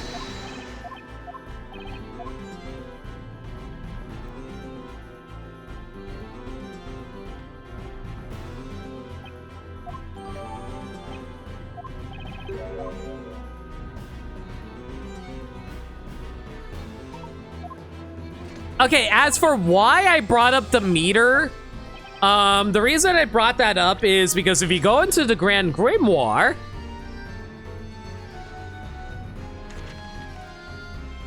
it summons a circle of flames within a 1 meter radius of the caster. So it has to be fairly close by, all things considered.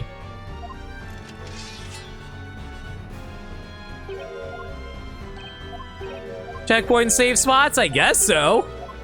Which is weird, but okay. I would have thought it'd save where I left off, but fine.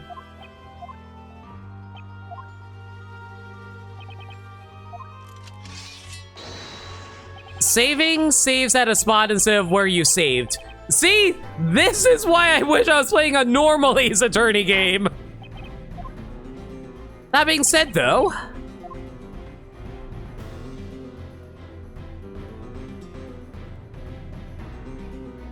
the problem is I don't know how far is a like, there's no way to gauge the meter.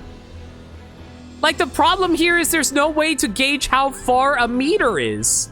Like, for all I know, maybe it's like this is a meter right here. I don't know how far of a distance this is.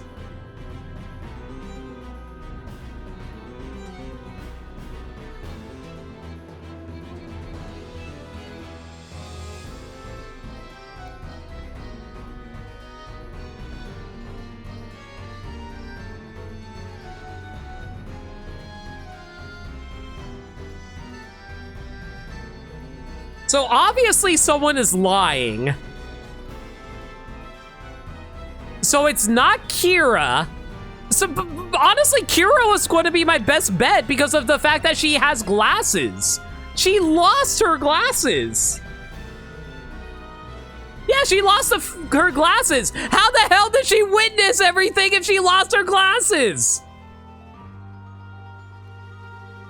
See, that was my logic. But now, like... Okay, so obviously, Demir, one of them is a witch that made themselves invisible. I get that. That's fine. The problem is I don't know who would be lying. I don't think the wordsmith is lying. The reason I don't think he's lying is because he was the one who admitted there was only 4 people there. I don't think Mary is lying because she stole the freaking bucket. And why would she admit to stealing a bucket?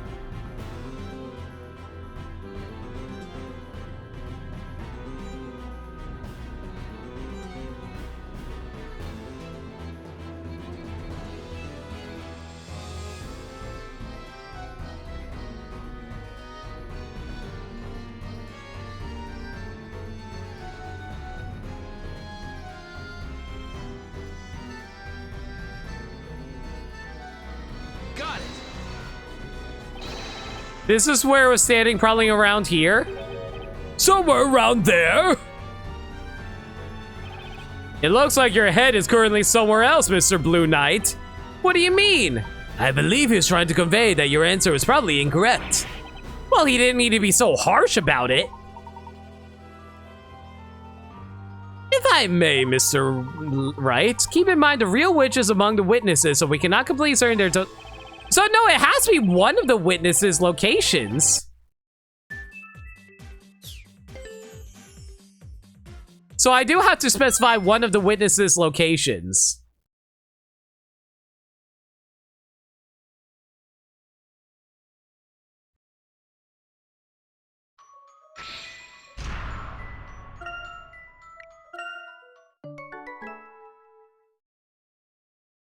How far back are you kicking me?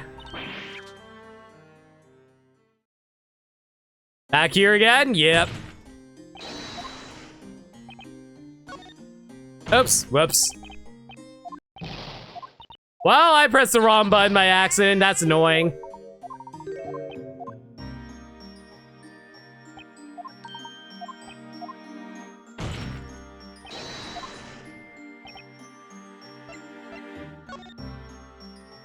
I don't need, okay, something to note when it comes to my streams.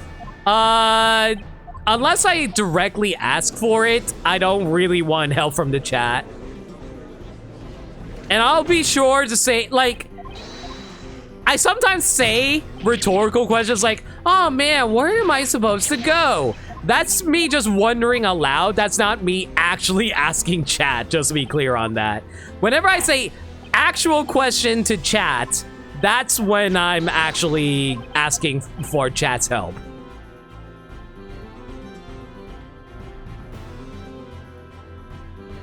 Yeah, it's fine, Bubbatron. You are new around here, so I'm sure you understand that that's, I'm sure you didn't know, so it's all good. Don't worry about it.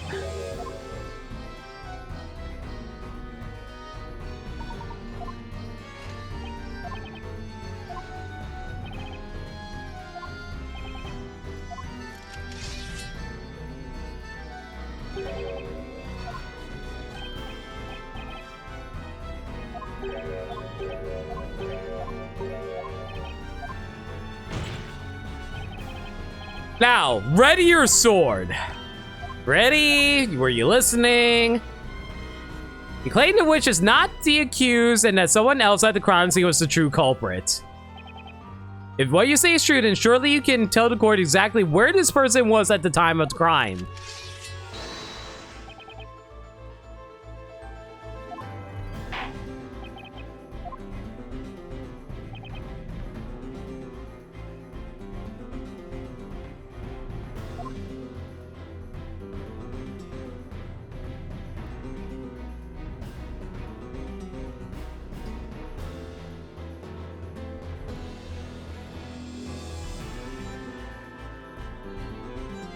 No way!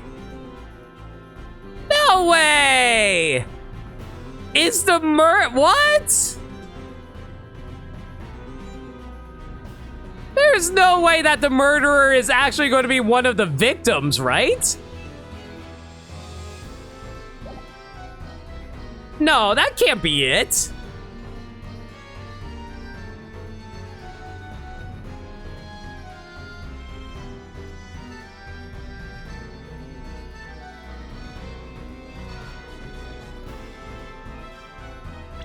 Who is lying? It can't be I mean, it could be some guy.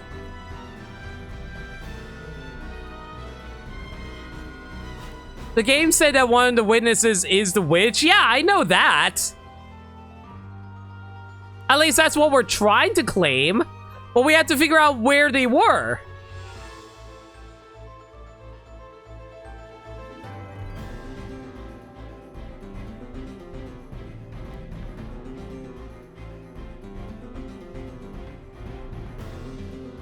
Okay, I have a theory.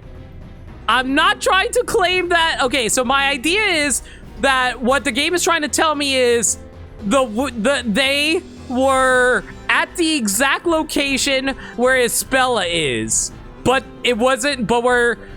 So the witch killed the victims where Isabella was standing. Okay, so I was right. Objection! What is the meaning of this? Unfortunately for you, that spot has absolutely nothing to do with any of these witnesses. Objection! Double objection! Oh boy. Inquisitor Barnum, I suggest you try taking a look at this. The Grand Grimoire?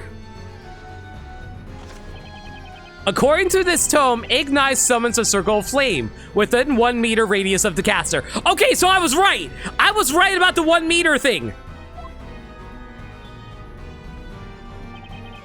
In other words, the witness had to have been within 1 meter of the flames when casting the spell. Objection! Of course, you needn't say any more, Sir Blue Knight. First off, notice that there is no one else in that area other than the accused. It should be quite obvious from the sketch that there is certainly nowhere for anyone to hide. Objection! True, there aren't any hiding spots. However...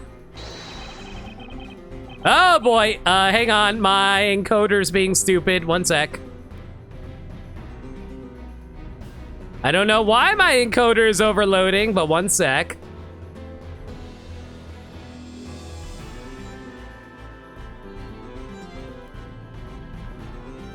is eating up all my disk space right now. Well, it's settled down now. Jeez, what was that sudden spike out of nowhere? You know what? I'm just going to shut down Google Chrome and turn off Discord, and hopefully that'll settle things down a little bit. My encoder is the true culprit, clearly. You wonder who voices Phoenix here? I think it's a British actor.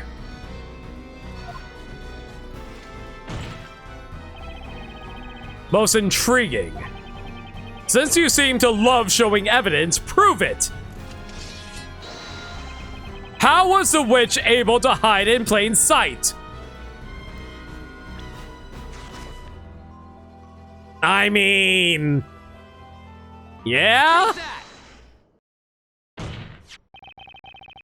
This Telea Magica contains 2 magic gems. Ignize and the other spell. That's right, the spell Demir. Demir? Ah, it cannot be. That's right. There was most certainly a witch present at the crime scene. Only they were completely invisible.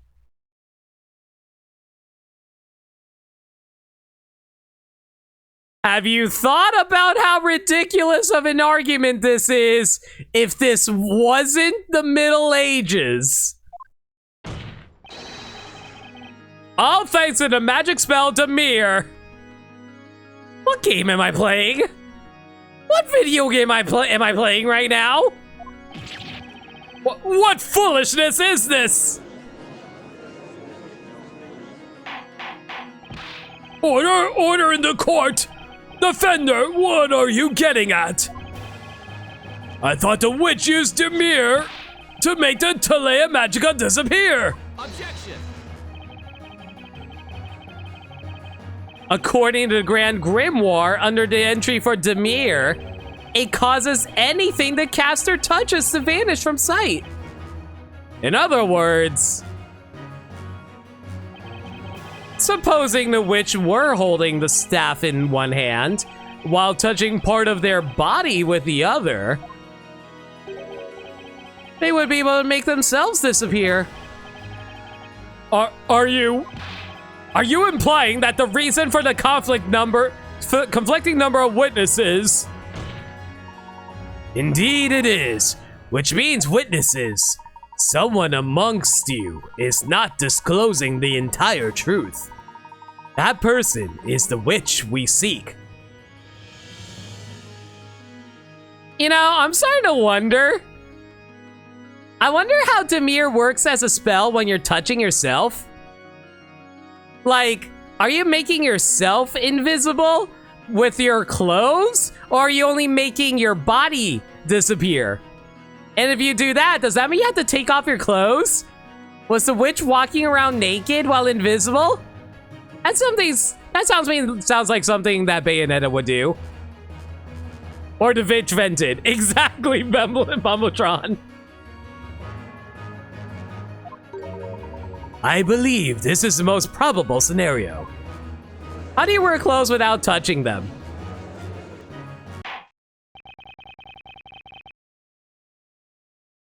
You win this round, K-Rool. You and your logic. Don't you know this is a world without logic? Honorable witnesses, you will testify to the court on one final time. Tell us exactly what you saw and what you did not see at the scene of the crime. How absurdly absurd! The purpose of this trial is to convict that girl of the crime, is it not? That's right, we are not witches!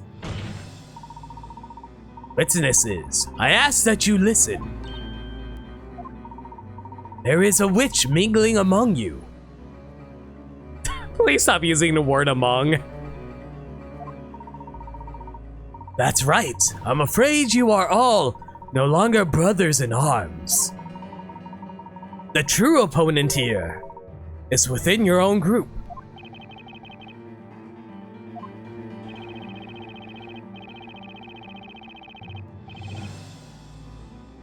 A real witch is one of these 5 witnesses, huh?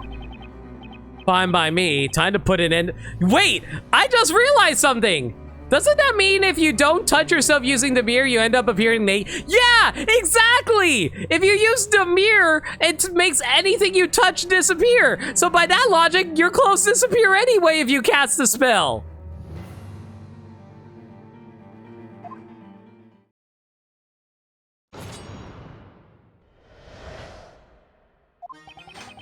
You wish to know where we all were standing tonight? It matters not, but the flame's not burned just the same. That flame! I never seen anything like it. It quite literally left me speechless. I couldn't even so much as scream.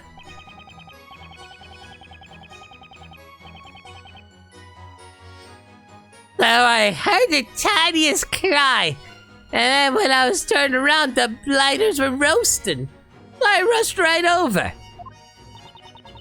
I heard the incantation, then the flame suddenly erupted. I'm certain of it. I only saw 3 people there with us. As I said, there were only 3 others present. Like the man there who was stumbling around like a newborn calf.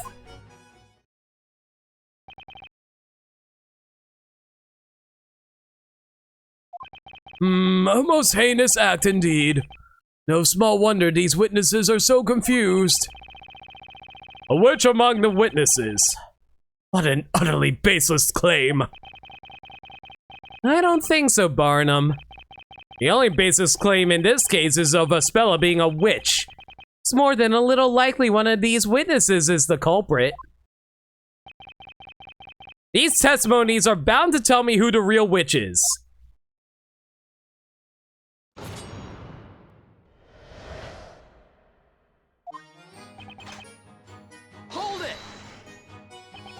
In other words, you're not sure exactly what happened that night, is that right?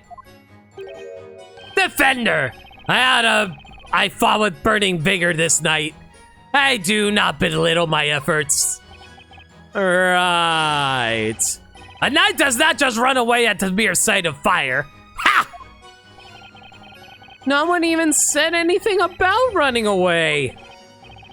If I may be perfectly straight with you, the pillar of the fire illuminated the area as it rose high into the air. There by the fire was the witch and excluded the 2 unfortunate knaves. I counted 3 others at the scene.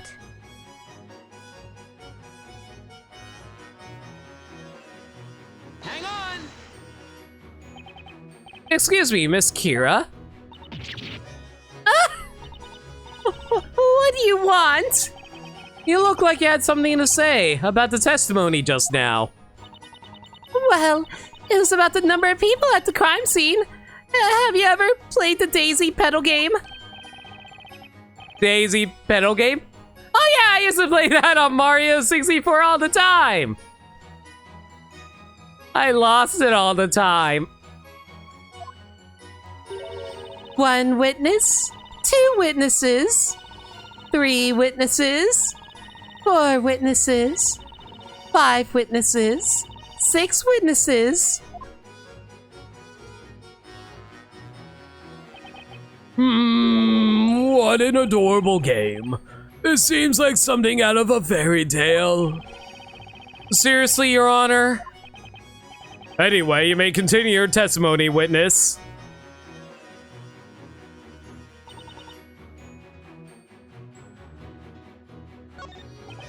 Hold it! Let me see if I can get anything else out of Nidal. There by the fire was the witch, and excluding the 2 unfortunate knaves, I counted 3 others at the scene.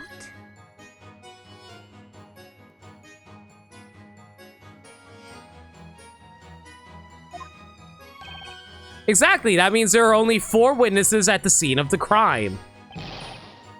Hold on, sir. You cannot say that for certain. Perhaps I missed the other witness. Maybe they were obscured by this shield, see? There's another possibility. Anyway, how about we not talk about your shield anymore? Very well. The flame, I never saw anything like it, quite literally left you speechless. It must have been pretty terrifying, huh? Yes, it's the kind of thing you only read about in books. The moment the pillar of fire erupted, I could feel my throat tighten up. It was so difficult to breathe, I couldn't even manage so much as a scream. Quite. After all, the flames engulfed the scene in the blink of an eye. Yes, I'm sorry. That's why I can't really remember. I have a feeling I might be right about Kira. So you can't remember the number of people at this crime scene? Uh-huh. Naturally, that is understandable, witness. Uh-huh. That's also why I was a little late getting to the scene compared to the others.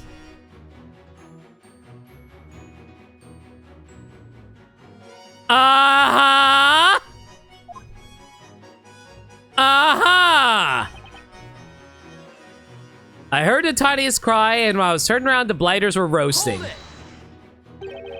The tiniest cry?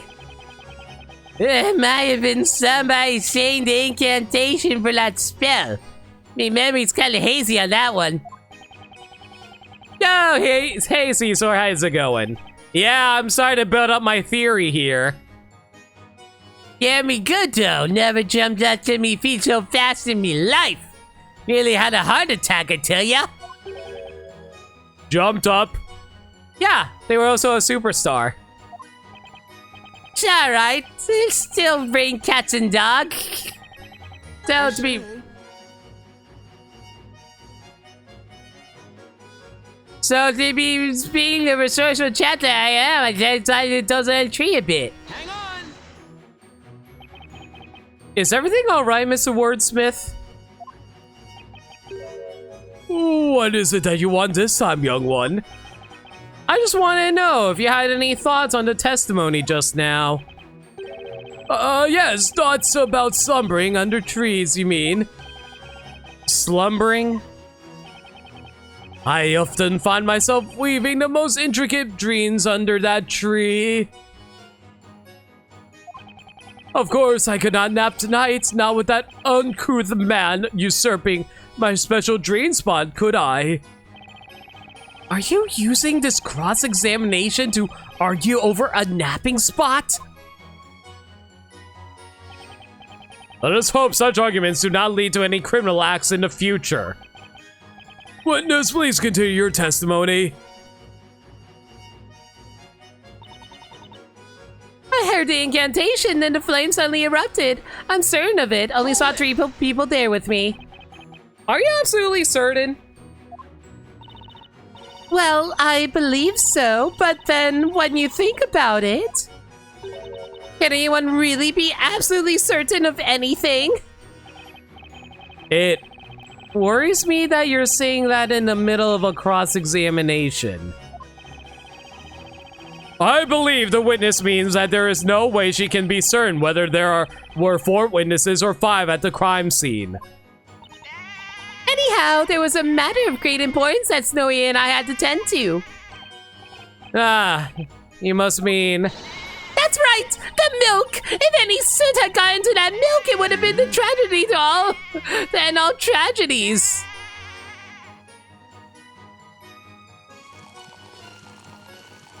Sir? Hang on!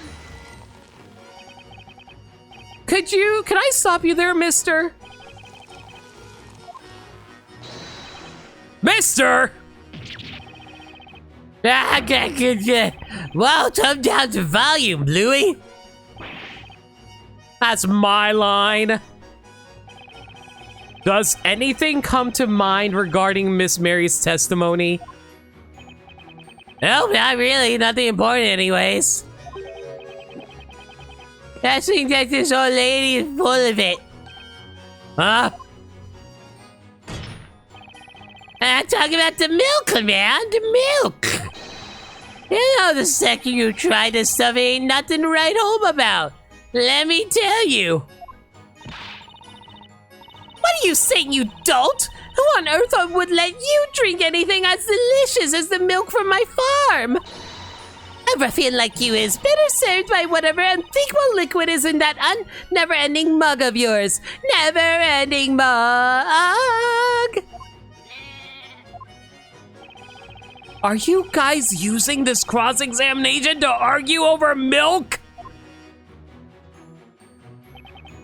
Let us hope such arguments do not lead to any criminal acts in the future.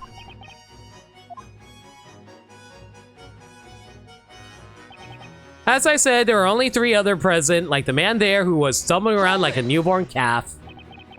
So including yourself, there were a total of 4 witnesses at the crime scene, correct? That is how it has come to pass. By the way, what do you mean by stumbling around like a newborn calf? Ah, yes, that was a man as inebriated as he was loud. Quite a humorous sight it was, I dare say. He must mean the witness permanently glued to his cup of whatever it is he's drinking. Alright, chat, y'all get to vote. What do you think some guy is actually drinking? Well, clearly he's drinking orange juice.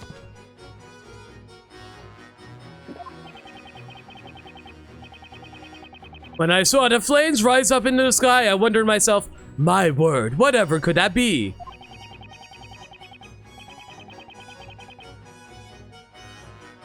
However, I could not simply walk over to check. My knees were a bit weak from shock, you see. That was when the wobbly-legged gentleman came running over. Hang on! He clearly is drinking motor oil. Is something the matter, mister?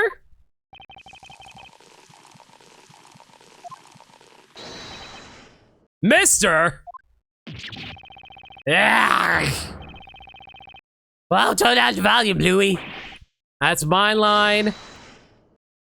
Sir Blue Knight, please next time think before trying to press this witness. Looks like this guy even managed to scare Barnum half to death. Now then, sir, about Mr. Wordsmith's testimony just now. Can I just say I love the music that's playing at the moment?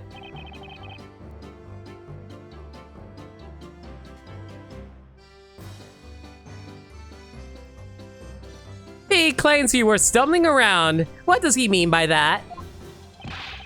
I'm gonna set the record straight right now. In no way was I stumbling around anywhere.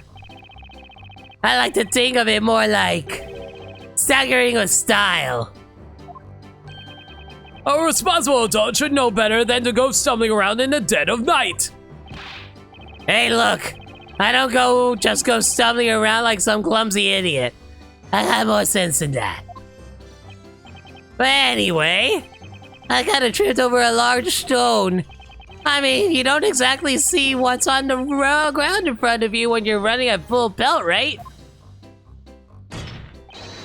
So you could say I put me life on the line, proving that you really need to watch where you're going when you run. How courageous of you. Someone give this guy a medal. But Lord, this testimony is a meaningless waste of everyone's time. Well, defenders, their point to this particular line of questioning. Is there anything worth pursuing here? Sure, why not? The witness stated earlier that he tripped over a large stone. Mister, I have one question for you.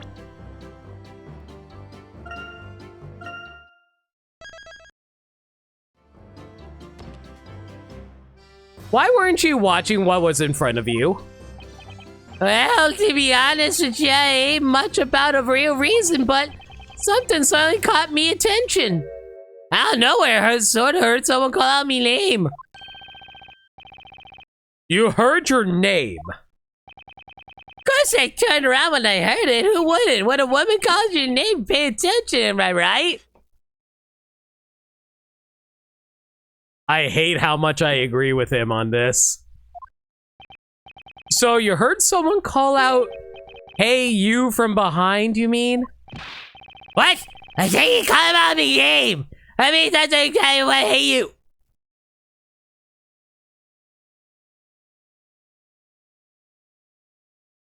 There is no way this guy's name is Ignize, right? Or Ignize? Oh boy. My name is Emir.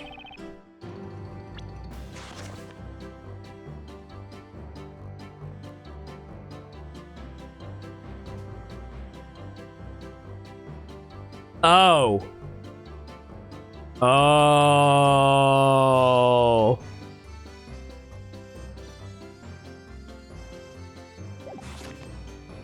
My name is Emir.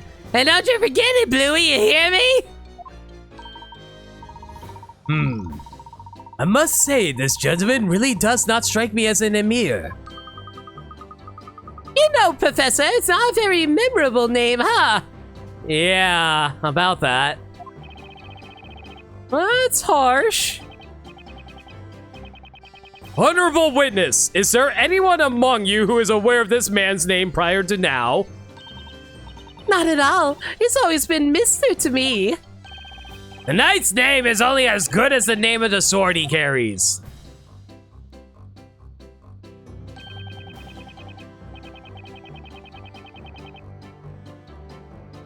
It is the first I have heard of this. I dare say I did not expect a name to be one such as Emir. I'm sorry, but I didn't know his name either. I only remember the names of my most loyal customers. Okay, it looks like absolutely no one knew this witness's name. Hello? Ain't really much of a surprise to me either.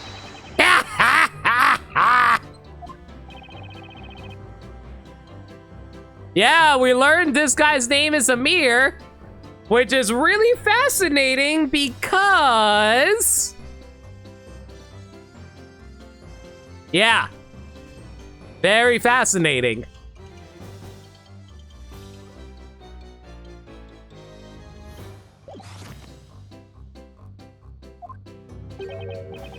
I can't really hear someone call me a name. When you get to me age, you really start to wonder when you'll find that true love, you know? I thought that pretty fortune light might have been me sweetie.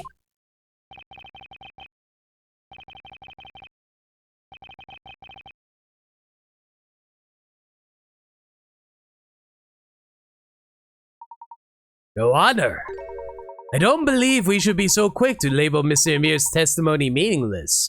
Would you not agree? I request that the witness add this amusing anecdote to his testimony. Understood. Witness, amend your testimony, but please reflect only the important points of your story. I tell ya, I heard someone calling me name and I was looking around trying to find them. I hurried to the jeep, I ended up tripping when I heard someone calling me name from behind. Excuse me, Amir. Ah, don't mind it, Bluey. Mr. Hey You was all the same to me. Oh, now you don't care about Hey You. You stated that you heard your name being called from behind. Are you absolutely sure about that? Ah, well, right or wrong, it sure sounded like me name. I mean, what else could it have been? I would have remembered it happened if I hadn't heard something, right? You'll always just be some guy in your heart. Hey, you! I don't like your girlfriend. No way, no way. I think you need a new one. Maybe there's a chance to just imagine it, huh? Anyway, remember it came from somewhere behind me. From somewhere behind you. Something the matter, Mr. Wright. I do love how Wright is actually the one who I do like how Phoenix is the one who picked up on it before Layton did. Amir's memory isn't the most accurate, but if what he says is true, then there's definitely something there. Something, you say? Might you mean? A contradiction? Yeah, I think so. Although, I don't know. There's just something strange about his testimony. I don't see any decisive evidence in the court record that can help. Thank you, game, I know. You mean to say you found a contradiction that cannot be supported by the evidence? Objection! Dab on the evidence! My lord, this line of interrogation is a complete waste of the court's time. Defender, I must warn you from here on, any unnecessary questioning will be dealt with accordingly. Shite. If I don't answer correctly here, it's curtains for the trial and for Ispella. If you are intent on finding a fault in this witness's testimony, you will need to present decisive evidence to back up your claims. There's not one single piece of decisive evidence in the court record. What do I do now? Mr. Wright. Mr. Layton. I have an idea. I believe there is a weapon of sorts with which you are able to expose this. Yes, I know. Thank you, game. Now, defender, give us your answer. Yes, Your Honor. As soon as I save.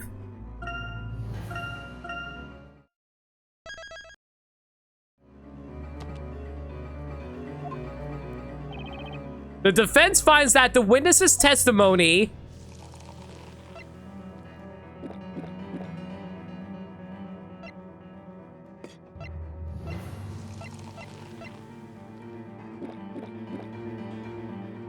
Okay, here's the thing. Here's the issue here. I know what they want me to present. I know they want me to present the Demir because of the Amir of reappearance. But the problem is, it's not a contradiction.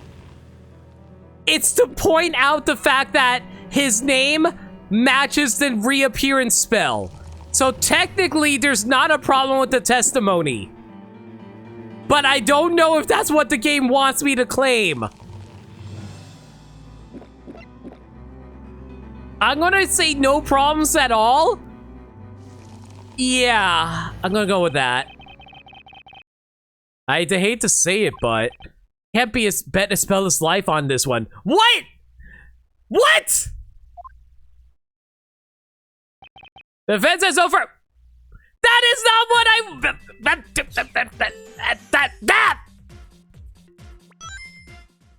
That was not what I was trying to present, game. I knew what I wanted to present. You just didn't give me the option I wanted. Did you forget Wright's wording right before the prompt? I wasn't sure is the thing. I wasn't sure on him saying yes, there's a contradiction or not.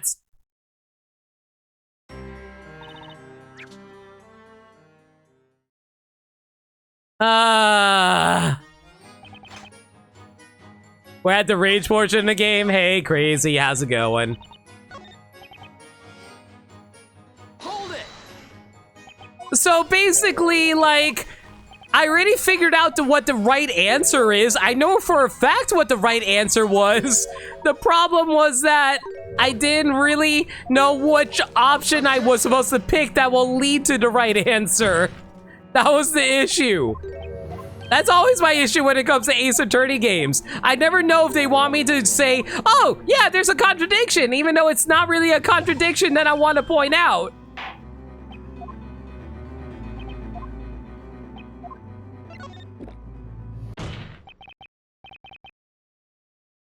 Your Honor, the defense believes there's a huge contradiction in the witness's testimony. Objection! Dab on the objection! What is this? You must be an even bigger fool than I thought, Sir Blue Knight. You really do not possess even a sliver of common sense, do you? Objection. If I may interrupt for just a moment. Inquisitor Barnum, allow me to ask you this.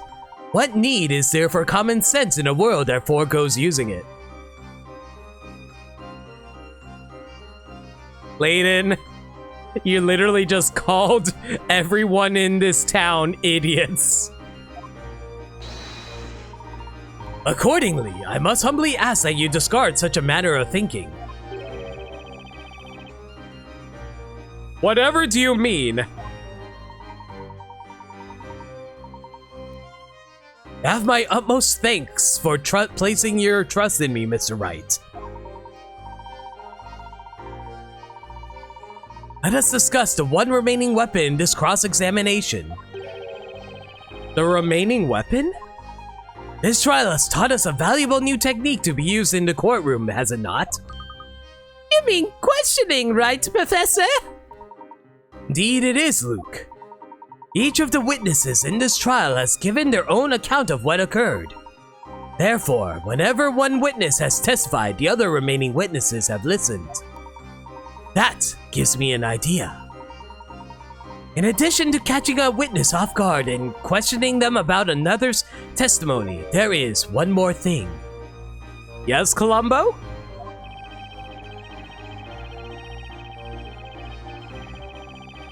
No, we didn't miss an objection. I was keeping track, Bumbo. There's something else we can get from the 5-person cross-examination? That's right, of course!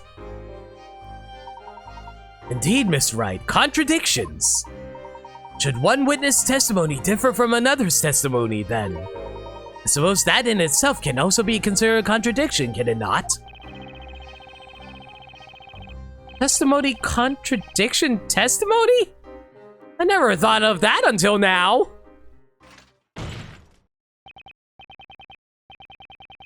Enough! Sir Blue Knight, are you prepared to present to the court evidence proving the contradiction within this witness's testimony?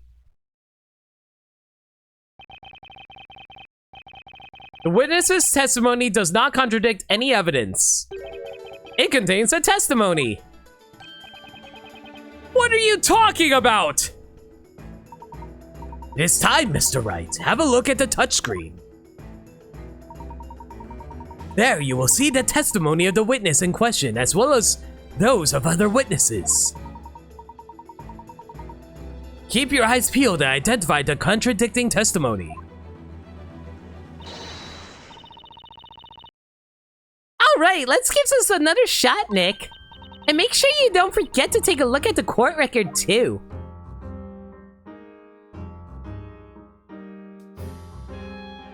I hurried to the scene, but then I ended up tripping when I heard someone calling me name from behind.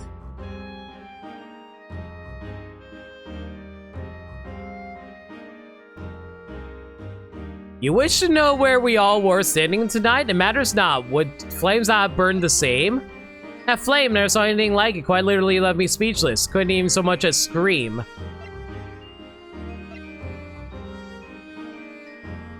Well, it's kind of obvious what the contradiction is here, isn't it? Objection! Yo! Double objection! The person contradicting this man's testimony is none other than you. Miss Kira! I had a feeling I was right about that.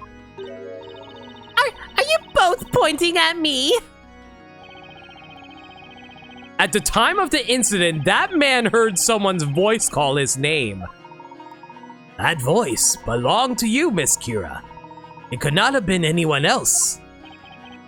And yet, in your testimony, you stated that you were in such shock during tonight's events that you couldn't even speak. Does that count as 2 objections? I'm not sure. That is a clear contradiction. Objection! That's definitely a objection, though. What? What is the meaning of this, defender? Can you really claim to trust this sham of a witness and his sham of a testimony? Objection! That man's character is beside the point. His testimony is anything but a sham. As he watched the flames erupt, his attention was drawn to the voice behind him, which in turn made him fall over. He heard a woman's voice calling his name. A very concrete reason and reason enough to believe his testimony. Objection! If it is as you say, then explain why you feel this witness is somehow responsible. That's right, why me? People barely hear me when I'm selling my flowers. That's how soft my voice is. And besides, there was another woman at the scene, wasn't there? Me? What are you getting at, young lady? Do you honestly think a woman my age would be out late at night in the forest flirting with questionable men? Besides, I don't even know this pathetic man's name. How could I have called out to him? Neither do I. And even if I did know his name, do you really think he's the kind of guy any self-respecting girl would want? Wow. Wow, guys.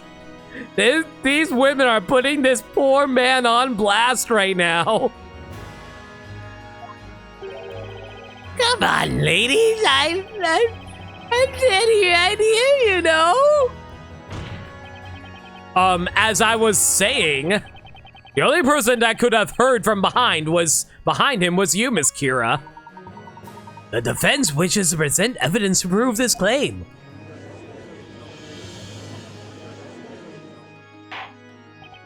To accuse a witness like this young lady here, why, this is simply unheard of.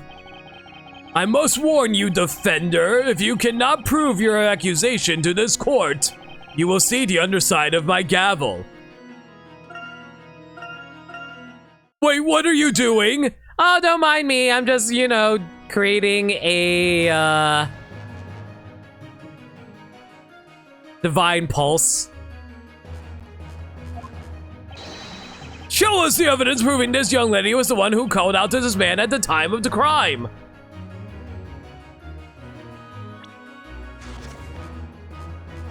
Take that!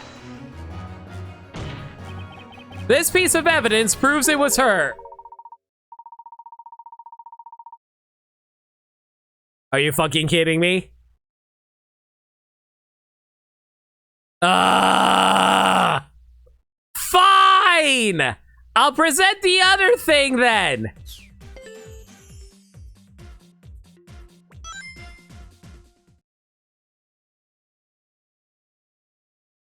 I had the right idea. I just presented it at the wrong time. Dang it. Don't you love Ace Attorney when that happens?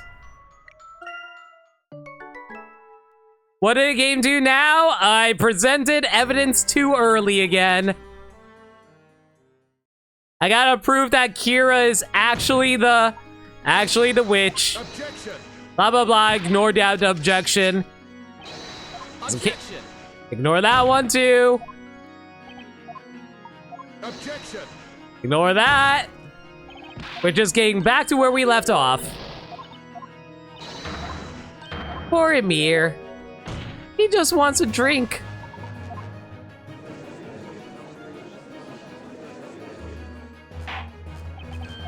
Yes, yes, yes, I know, Judge. Thank you.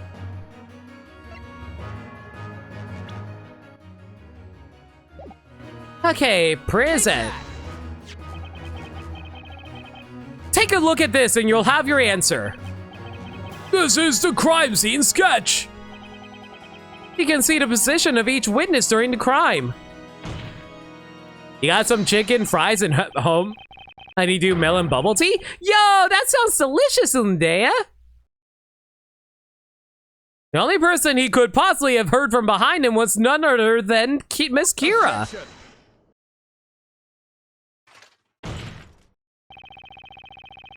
Listen here, Sir Blue Knight. I will only tell you this one more time. A sham of a witness yields only a sham of a testimony. That is all there is to it. Why are you defending her so much? You simping? Aww. Poor Emir. Did you, in fact, see this flower girl's face? Yeah, now that you mention it. See, as I'd fallen down and all, I don't think I saw her face. Okay, but you heard her voice, right? Let me think. The voice came out of nowhere. It's kind of high-pitched. And I guess it kind of sounded like her. I can't say where or not was this girl's voice. And there you have it, Sir Blue Knight. Such a pity. Ah! My lord, it's clear that defendant's claim is nothing but a pointless waste of the court's time. Well, that's the only thing I do in court. I recommend you deliver unto them a penalty befitting such behavior. Indeed, Inquisitor. Ready yourself, defender.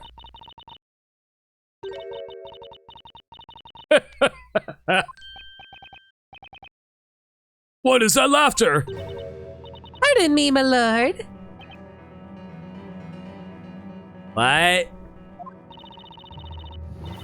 It looks like you finally arrived at a decision. That means this has nothing to do with me. Isn't that right, Inquisitor Barnum? What are you saying? I'm saying that it's time for me to stop peddling testimony and get back to peddling flowers. I mean, look at all of these flowers left over. It's going to take until sunrise to sell them if I'll sell them all if I stay here any longer. You know, Kira, you probably could have left by not saying anything. Or maybe, my lord, you and the rest of the court would be interested in buying my entire stock of flowers to help a girl out. No, I don't think, I mean... Then it's settled. Now, if you'll excuse me, my apologies for the interruption. Understood. The court will dismiss the witness. Well, Miss Kira, it would seem that you are beginning to show the court your true colors. Oh, what do you mean? Okay then, everyone. It looks like that's that. Hold it! Wait, you can't leave yet. This cross-examination isn't over. Now that's funny. You say it isn't over, and yet the rest of the court seems to think otherwise. Isn't that right, Inquisitor Barnum? The Inquisition maintains that the real witch is the accused, Isabella Cantabella. This girl is nothing more than a witness. As such, the court cannot force her to stay against her will. This is bad. If they let her out, walk out now. Nick! Do you think she could be the real witch? You really like throwing around accusations, don't you, Sir Defender? Let me spell it out for you one last time, so you can understand. I didn't know this man's name at all before today. I still don't remember. Why is it that every single Ace Attorney witness is always all like, well, it can't possibly be me, so excuse me while I behave in the most suspicious way possible in order to leave without actually having to reveal any more details about myself?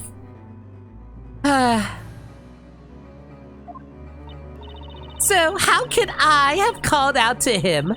Do you get it now? Now then, until we meet again, don't forget to buy some flowers on your way home, everyone. Hold it.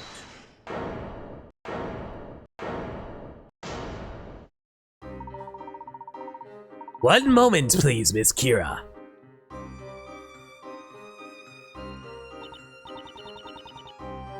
Is something else you wanted? Don't seem to realize what you just let slip. What you talking about, Willis? This man testified that he heard his name called out at the crime scene. However, you have no knowledge of his name at the time, is that correct? That's right, this weirdo was just imagining things. Like I said, I've already forgotten his name, even though he told it to us earlier. There is just one problem, Miss Kira. Namely, what the voice he heard tonight was actually saying. Huh? What do you mean? That's obvious. It was a name, wasn't it? Now, what was that name again? My lord, I'm still here, you know. You're saying that what this man heard tonight wasn't a name, but rather a something else entirely? Indeed, I am Inquisitor Bardem. Something else. Aha! There's only one other thing it could be. It's a stretch, but the possibility is there, and I figured that out like half an hour ago. Thank you.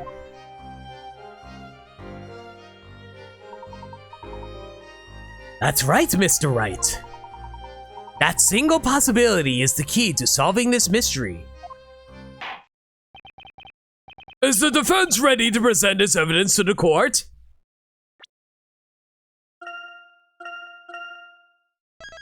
Well, now I am. This is ridiculous. I demand you let me go this instant. Witness, what you are being accused of is not to be taken lightly. You will not leave this courtroom so long as any reasonable doubt remains. Offender, you may present your evidence. Show the court what that voice this man heard tonight was really saying. Okay, this better be correct this time, I swear. Take that! Excuse me, mister. I'm sorry, what's your name again? You've, got a name. And no one else seems to remember for some reason. Hey, it's Amir! My name's Amir, darn it! How many times do I have to say it? No matter the number of times you say it, you do not look like an Amir. Again, I only remember my most loyal customers' names, and he doesn't look like he could afford even a single daisy.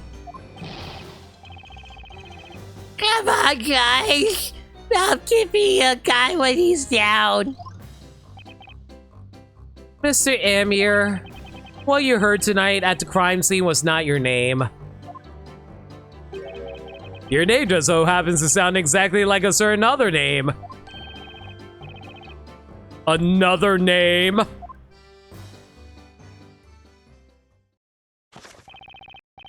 The answer is right here in this tome. I'm talking about Amir.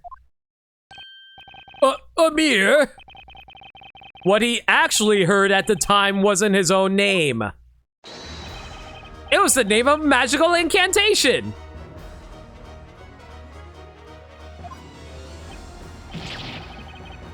What the?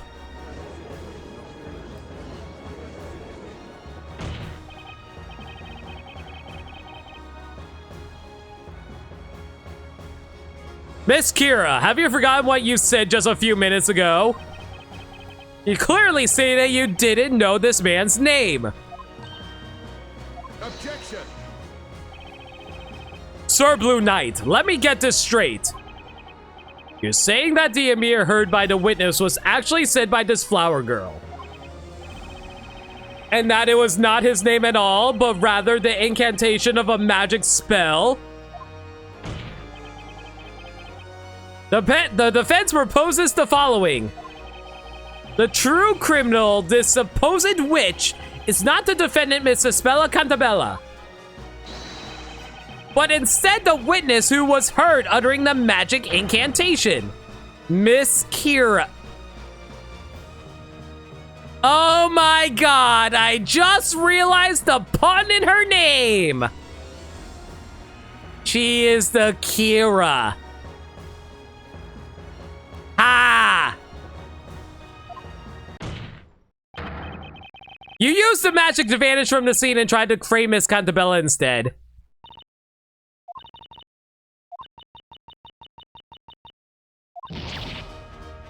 No! What just happened? Is that girl? Is Isabella really not a witch? Unbelievable! I never heard anything like this. Inquisitor Barnum? Have those two really defeated Inquisitor Barnum? Objection.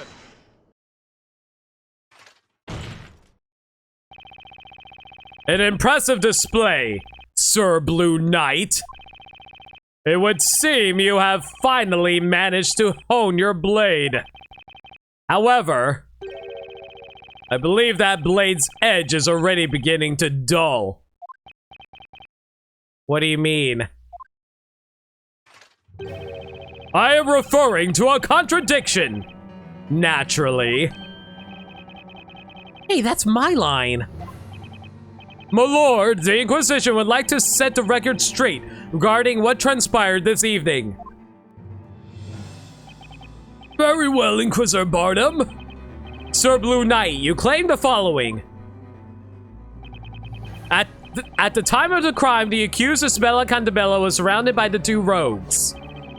And then in order to frame the accused as a witch,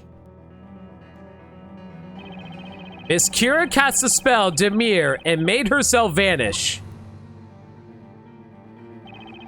She then moved in closer to the victims. At which point she cast Ignize, thus causing the incident seen by our witnesses tonight. Indeed, that does seem to be the claim. The problem is what happened next. There's a contradiction in the defendant's account of Miss Kira's movements. A contradiction in her movements? Allow me to continue. The witness have stated that each ventured out toward the crime scene.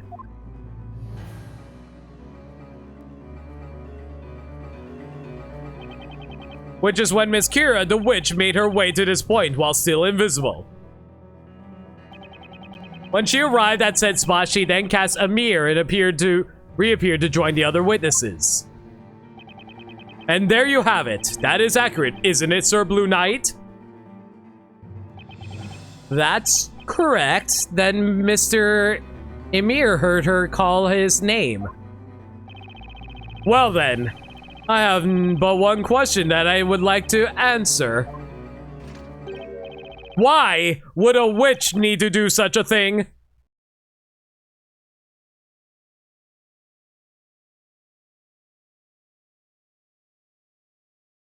Seriously? We're playing Ace Attorney and we're finally arguing motive? This is your contradiction? What do you mean? Suppose Miss Kira were a witch. Surely she would not have made a conscious decision to reappear when she did. One would imagine she would remain hidden and flee the crime scene. Quite right. That's what I'd do if I was a witch. Given that point, there would be no viable reason for her to recite the incantation. In other words, it is inconceivable that this flower seller, Miss Kira, could be a witch. Unfortunately, that's actually a good point by Barnum. Why didn't she just stay invisible?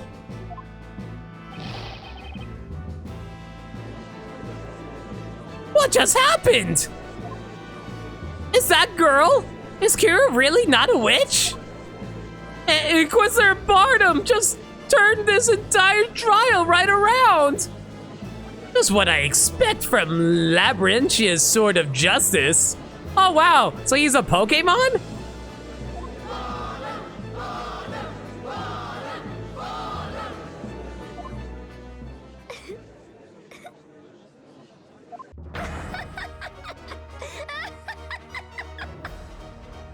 Oh. That's right. You all heard it. It's just as Inquisitor Barnum said. Me, a witch. The idea is laughable. Wait, I just realized something. Kira's voice is incredibly familiar. It sounds like a Xenoblade voice actor. Does anybody know who voices Kira? Hang on, I'm actually curious. Let me go look it up. You're right, it's Ricky. Yeah, it's totally Ricky.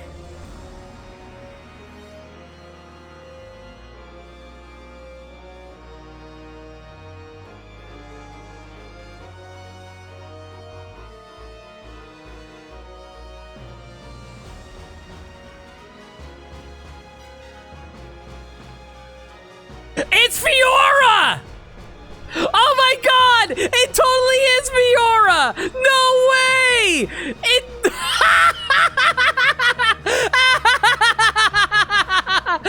She sounded so damn familiar! Yeah! I was like, man, that sounds like a Xenoblade voice actor. It has to be someone in there, right? I knew it was someone in Xenoblade.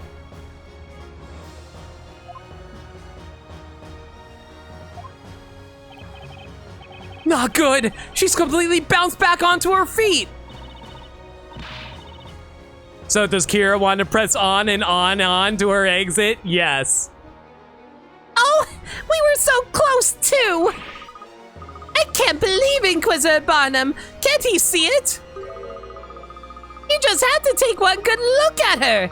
It's obvious she's the real witch here! Remember, Mr. Wright, at times like this, a cool head will prevail. Mr. Layton? I'm sure you have had to fight your way out of circumstances such as these many times before. This situation is no different. As a defense attorney, what would you usually do at such a time? What would I usually do? Of course. There's only one thing that can get me out of this situation.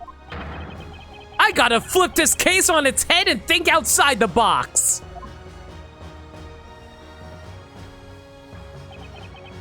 It would seem the defense has nothing further to add. Why, of course! That's because everyone knows the truth.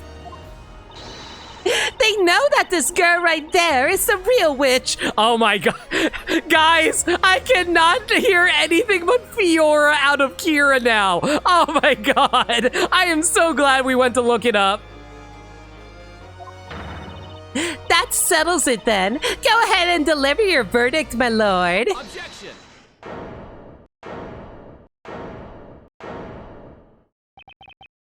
The situation is exactly as you described, Inquisitor Barnum. It really doesn't make much sense for the witch to have used Emir. Regardless, the defense still maintains that Miss Kira did utter that incantation and make herself reappear. Now the question is, for what reason? If she really didn't have to use that spell, then why use it in the first place? If I can find the answer to that question, then this entire case will start to unravel. And I have no confidence in myself whatsoever, so that's why I'm saving.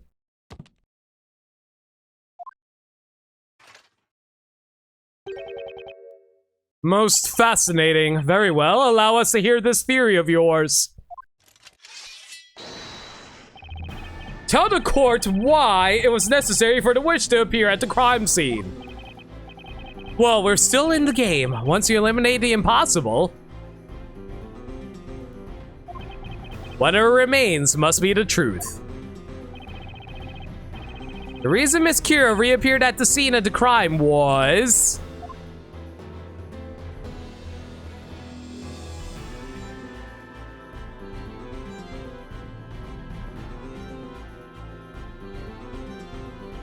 What the hell is making me raise my encoder? Hang on. All right, I think it's finally settled down. To become a witness, to give herself an alibi, to cover up her crime. I mean... Aren't all these one of the same? I would assume give herself an alibi. The answer is obvious. She was trying to give herself an alibi. Oh, is that right? Tell me, what would that alibi have been?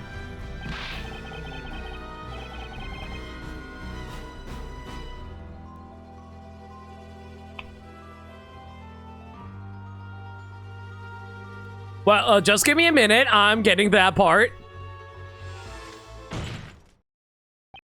That will not be necessary, Sir Blue Knight. What do you mean? They were all the same answer.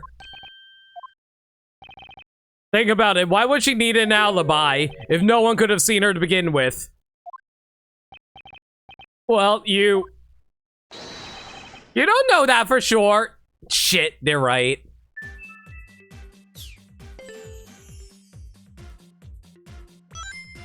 I guess I had to be a little more specific than that.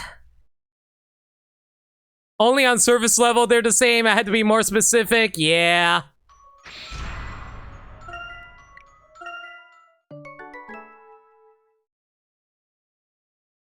All right, let's try that once more with feeling.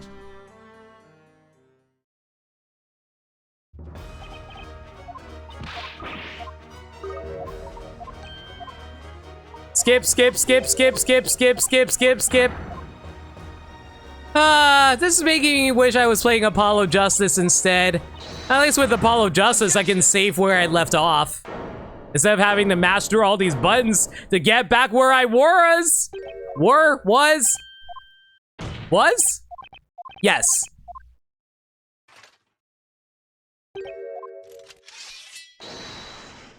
You would think that an English person like me should know that. Anyway, let's try that once more. To become a witness? The answer is obvious. She must have wanted to become a witness herself. Objection.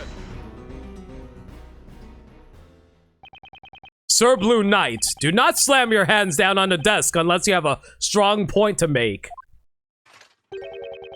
The same goes for your mouth. Don't waste your breath on such nonsense. Huh? Have a look at the number of witnesses. We already have 4 other willing witnesses. Becoming a witness on purpose would accomplish nothing. She may well have sat in the stands and watched the trial. Well, you don't know that for sure. What? I mean, yeah, but oh my god. This is I'm really bad at this.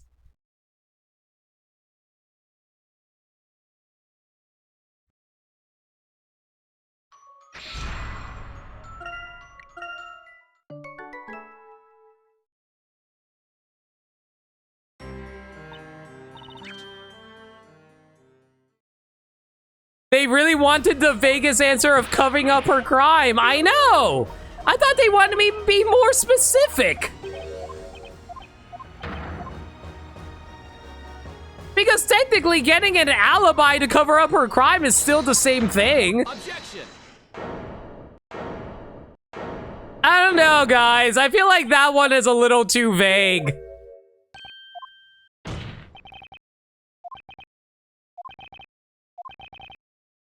If the more specific options are simply wrong, then of course the Vegas one is right. You would think that the specific answer would be the correct one. Because the vague ones would make it sound like you have no idea what your idea is. At least that's how I would gauge it.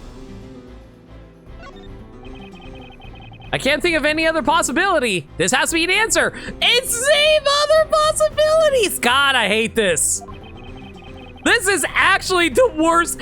Like, I don't think I've ever had an issue like this with any other Ace Attorney trial. Isn't it obvious? She was trying to cover up her own crime. Hear his voice just makes you think Fiora was a yandere? Yeah. Oh, is that right? Tell me, why would she do that? Well, just give me a minute. I'm getting to that part. That will not be necessary, Sir Blue Knight. Think about it. What would she have to hide? If no one could have seen her to begin with.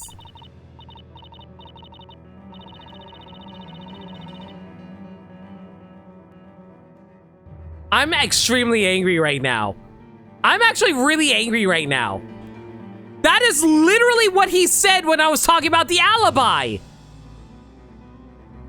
He repeated the same freaking argument right back at me with the alibi, but instead about covering up her crime. This is actually bullshit. No. I don't care if there's like some things are very subtle differences between the answers. They were so close to each other, they actually gave me the same response from Barnum. I call bullshit on this. It should have led to the same result. These were really bad answers. No matter how you look at it, there'd be no reason for me to reappear, assuming I was a criminal, that is. Objection.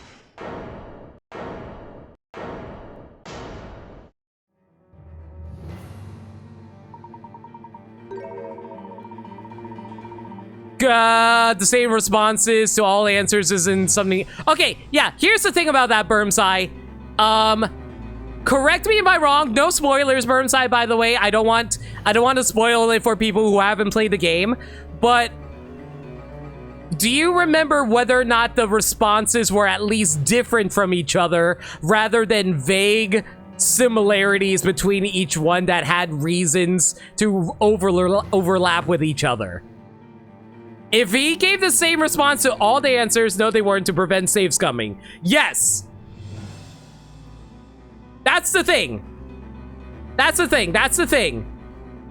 I don't mind it if they give you the same answer to all of them, if they were all different.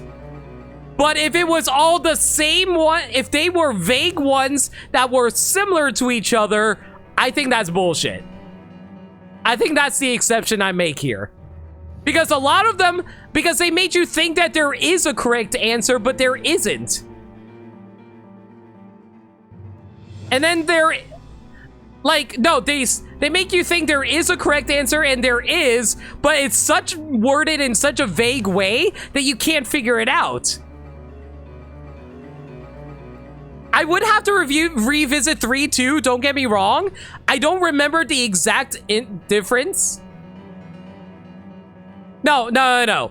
The difference between these answers do matter, but you can't explain well. That's fair, exactly. Like I said, I can't remember the exact circumstances for 3-2, but I want to say that I don't remember being as upset with that compared to now.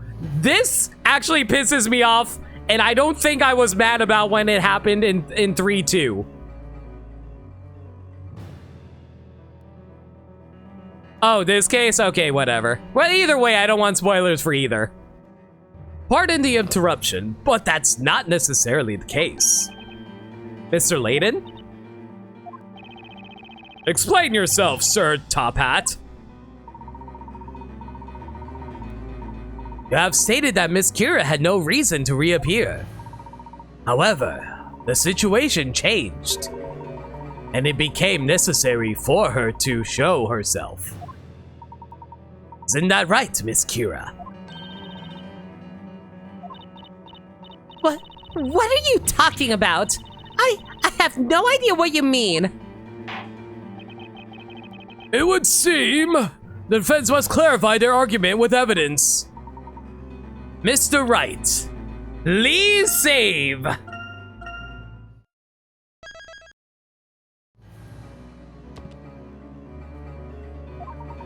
I believe that Miss Kira did not intend to reveal herself at the crime scene. Rather, that something occurred which forced this young lady to make herself reappear. What was so important that she had to reappear? and risk being spotted. Defender, tell the court why it would have been necessary for the witch to appear at the crime scene.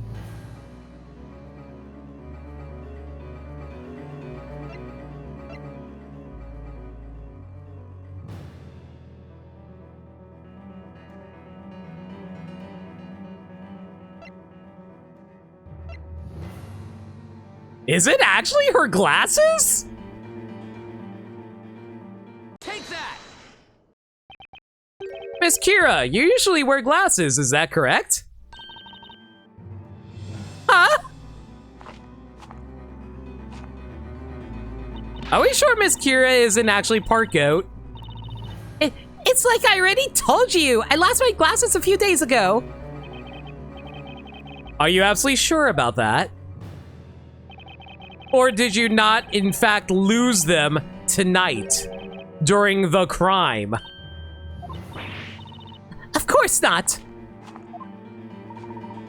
Perhaps you accidentally dropped them while you were committing the crime. Then, as you were attempting to make your escape, you noticed they were gone.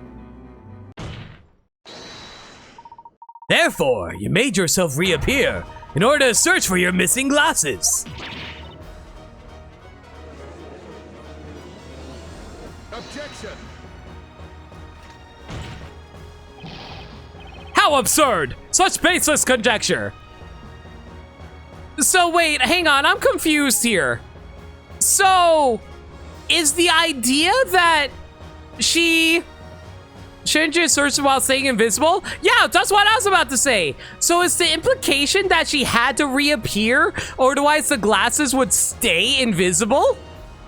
Because obviously her glasses were invisible alongside her when she committed the crime, but if she lost her glasses, does that mean her glasses were invisible when they fell off? Or do they become visible? Or, yeah, I assume that they're still invisible? It's hard to say. What you propose is fundamentally flawed. What do you mean? Let us assume, hypothetically, that the witch did in fact drop this evidence. That does not explain what purpose it would have served for her to make her reappear. It would still make more sense for her to escape under cover of darkness. Objection.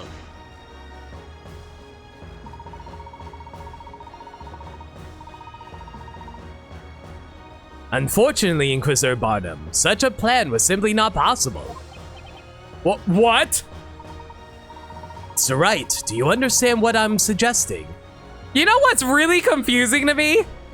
Why is it that Layton is clearly to the left side of Phoenix, but then he suddenly walks over to the right side of Phoenix? I don't understand why that keeps happening.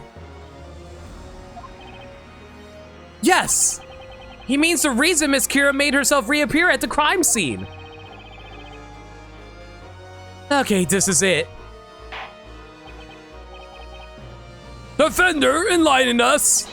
Why did the witness feel the need to make herself reappear?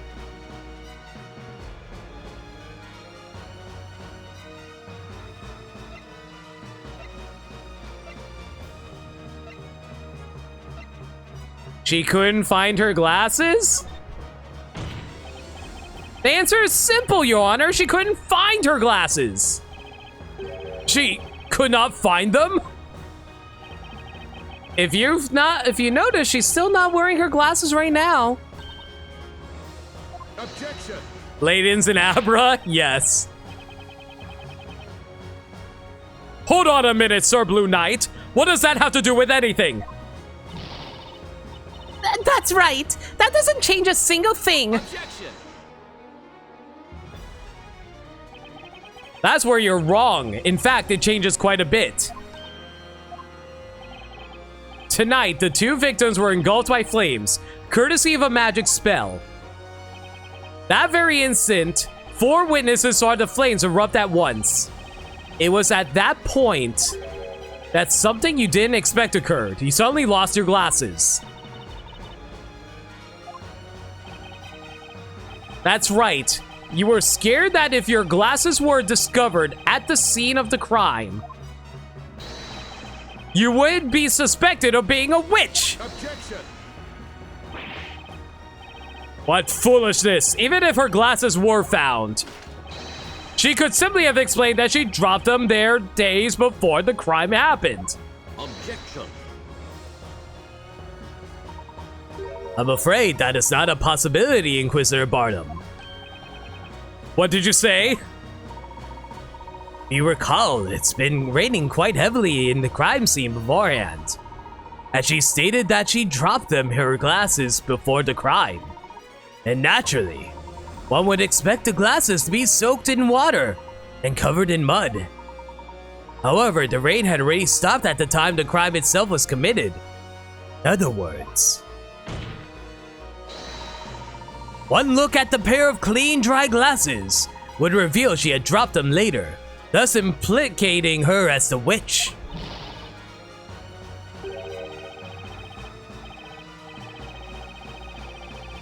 I should have known. I was perfecting my rainfall rendering technique in the forest. And not once during rainfall did I see that flower maiden traveling along the nearby path. That's not all. In order to frame... Yeah, see? Why did Layton suddenly teleport to the right side of Phoenix? In order to frame Miss Cantabella as the witch, you need to leave this witch's scepter behind at the scene of the crime. I see, that would be the most definitive evidence that she is the witch. The objective here was to have somebody else discover the staff at the scene. Alas, that person was I. However, no doubt you came to realize that one can deduce which spells were used simply by examining the magic gems on the scepter. In this case, one can see that the witch must have used Demir to vanish from sight and make her escape. That's why, Miss Kira, you were left with no option but to reappear at the crime scene. That's the only way for you to avoid suspicion if someone were to discover your glasses at the crime scene. By reappearing, you'd be able to explain that you simply dropped your glasses when you rushed to see what happened. What do you have to say to that, Miss Kira? You know, I've let you both ramble on and on. And on, and on, and on. So that's it, then? I'm a witch because I dropped my glasses? I must have said it how many times now? I lost my glasses days ago. Were you even listening? I'll say it again. Over 1,000,000 times! I lost my glasses, I lost my glasses! Do you like evidence, Sir Defender? Do you love proof, Sir Top Hat? Then prove I dropped my glasses at the crime scene. Ha! You can't prove it! In other words, you lose.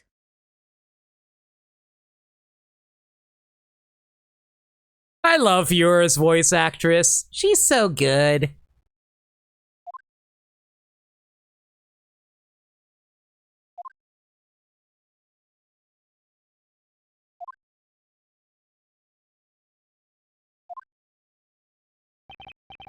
That is correct. Proving such a thing would indeed be impossible. To prove that the witness dropped her glasses at the crime scene. What say you, Inquisitor Barnum? 'Tis indeed a question of proof, my lord. These glasses have been missing from the very beginning. The Knights of the Inquisition found no trace of these glasses anywhere near the crime scene. Therefore, this witness cannot in any way be accused of being a witch. You heard the man. But we were so close. That girl is a witch. Can anyone else see that? What else should we do, Professor?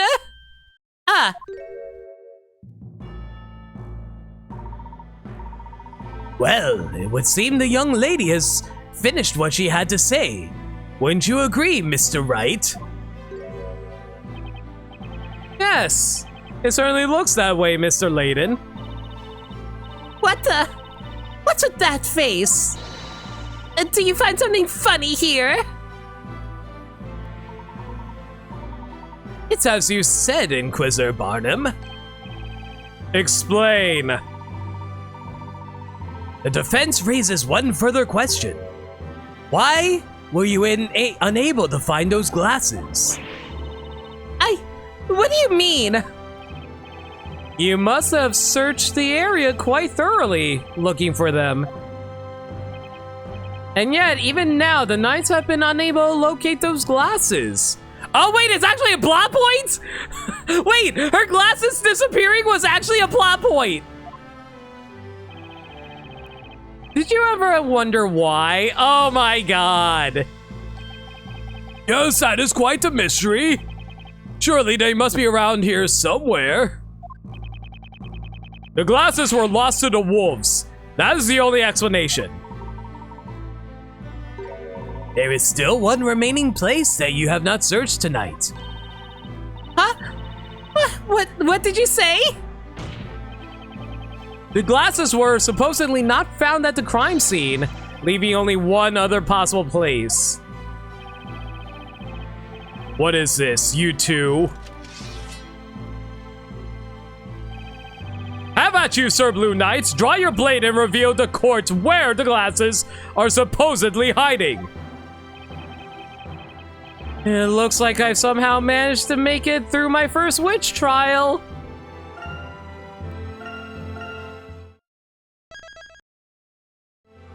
I think I know where it is, but I'm also not confident in my theory. It all comes down to this. The final piece of evidence. Time to clear up this case once and for all. I see you're back on to my left, Layton. I leave the rest in your capable hands, Mr. Wright.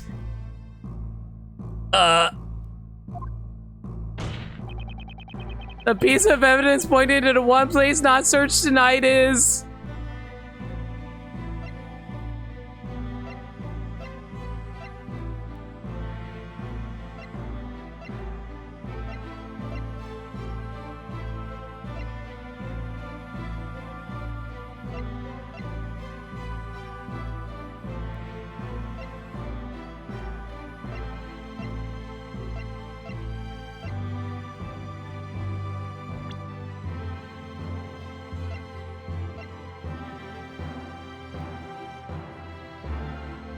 Is it actually where I think it is? Is she actually currently wearing them?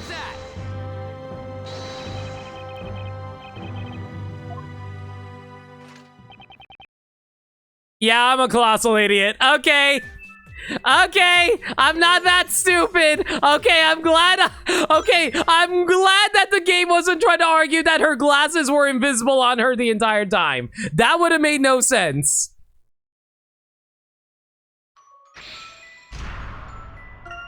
That being said, though, I'm still not entirely sure where they could be. Okay, that was a bad guess on my part. That would have been dumb but funny. I would have laughed so hard if that was the case.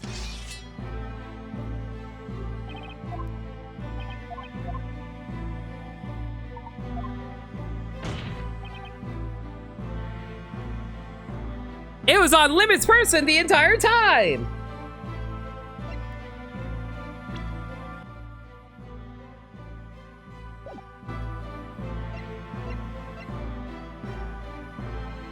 No way! Are you kidding me? Was it in the milk bucket?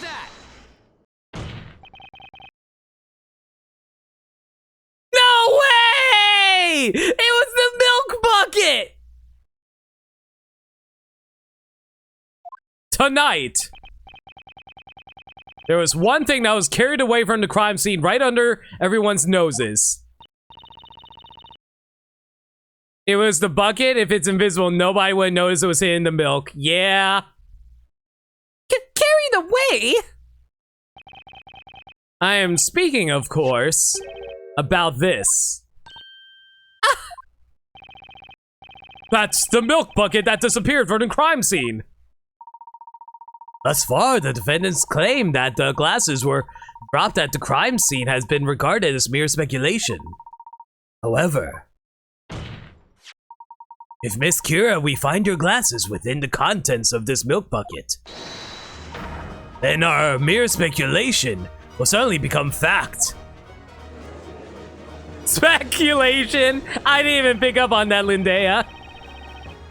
What manner of witchery? What are you talking about? You're crazy! Just crazy! No way would my glasses be inside that stupid bucket! That's just impossible!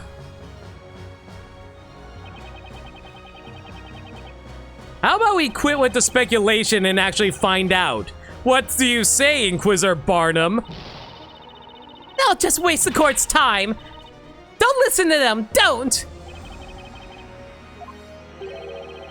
This mandated that the Knights of the Inquisition investigate any and all possibilities during the course of a trial.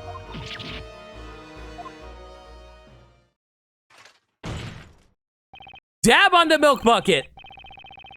My lord, the Inquisition requests that this milk bucket be searched immediately. Very well. The milk technically would be gelatin at this point, you're not wrong.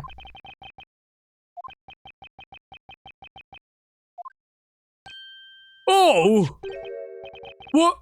What? What?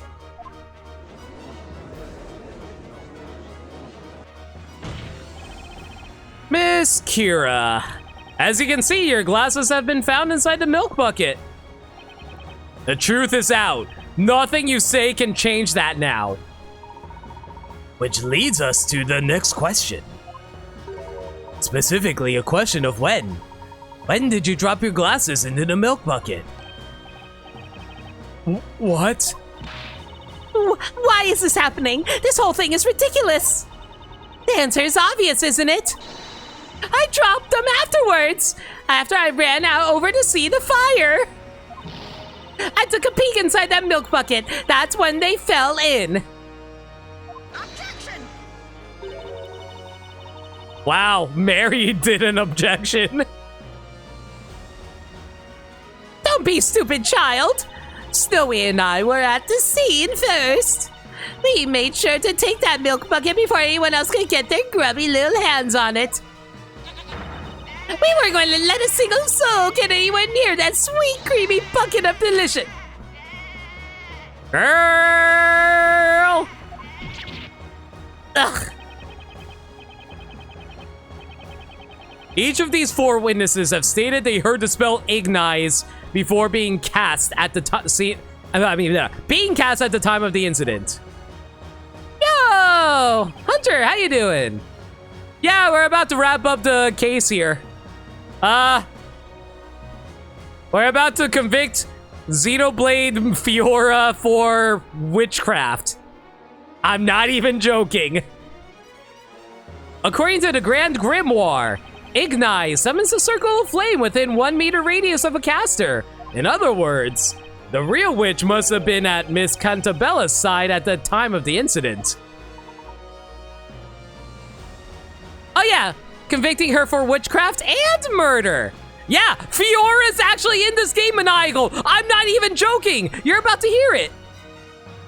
Indeed, that is when the glasses fell into the milk bucket. Therefore, there's only one logical conclusion. Only one person who could be the true witch.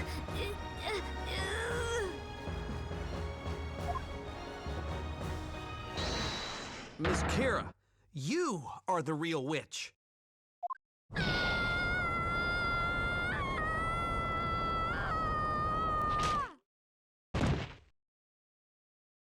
Bonk.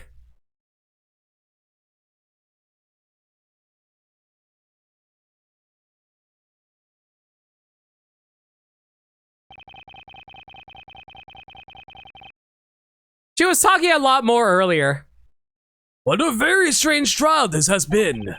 From the very beginning, we have all paid witness to a most unusual set of circumstances. A baker turned defender, a surprise extra witness, and now a not guilty verdict for the accused. That was a very brief breakdown for sure. Wait, where's the duck to weigh against? Unfortunately, no ducks, just a pit of fire. Never have I seen such a spectacle. Is this really happening? The girl inside the cage? You mean she's the real witch? But what about that Espella Cantabella girl? Miss Kira. Tell us why. Why were you trying to frame Miss Cantabella? You could easily have escaped the crime scene without a trace. There was no reason to frame anyone. This crime was a result of nothing but your overwhelming ill intent. To frame a person as a witch is to condemn that person to death by fire. Surely you must know this. So why Espella Cantabella? Do you have any idea what it feels like to be a witch? What it feels like? I didn't ask for this. I didn't ask for these powers, but I have them. And now here I am, begging for my life. I was living such a peaceful life until now. Selling flowers, getting scolded by my boss for not selling enough of them. That's why I was trying to put an end to these trials once and for all. Put an end to the trials. You all know what I mean! The one condition written in the story that will end these witch trials! When the great witch Bezella has been put to the flames and vanquished from this world, these trials will come to an end. This was my chance to finally end all this. At least that's what I thought. The sun had begun to set on that lonely forest path, and there wasn't a soul in sight. I always carried my hidden Telea Magica with me in case of a moment like this. I used my magic to expose that girl for what she really is. Oh! Oh! Okay, I had a feeling that Espella was a witch, but I didn't realize she was going to be Bezella. Oh! If I had been successful, then all these trials would finally end and I could go on living my peaceful life. What? What are you saying? Am I hearing this correctly? Are you actually accusing Espella Cantabella? Why do you think no one has ever seen the legendary Great Witch? It's because she's been hidden in our midst the entire time. She's protected. She's hidden from us. It's all part of the story. Part of the story? Objection! That's enough! Speak no more. A witch's existence cannot be justified. No, please! I know you've all noticed it too! You could end this! All of this! That girl! It's all because of that girl! I beg you! Please! Please release me! Knights of the Court! Isn't it your duty to protect the people of this town? Give me another chance! That is where you're wrong. Huh? 'Tis indeed a knight's duty to protect. We are impelled to protect the citizens of Labyrinthia against you and your ilk. The reason you were offered my protection until now was because your guilt was uncertain. There was the possibility that you were not a witch. The circumstances were such that it seemed another was guilty.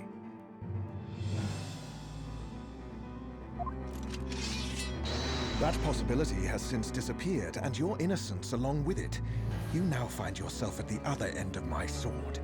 Yeah, Lundea, that's a good way of putting it for sure. I agree.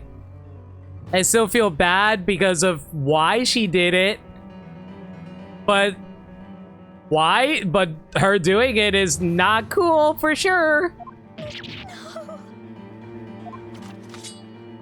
Vile witch, enemy of Labyrinthia, may the fires purge you from this land. Hold it! Please, wait! Oh! Stop! Please, just stop this! Spella!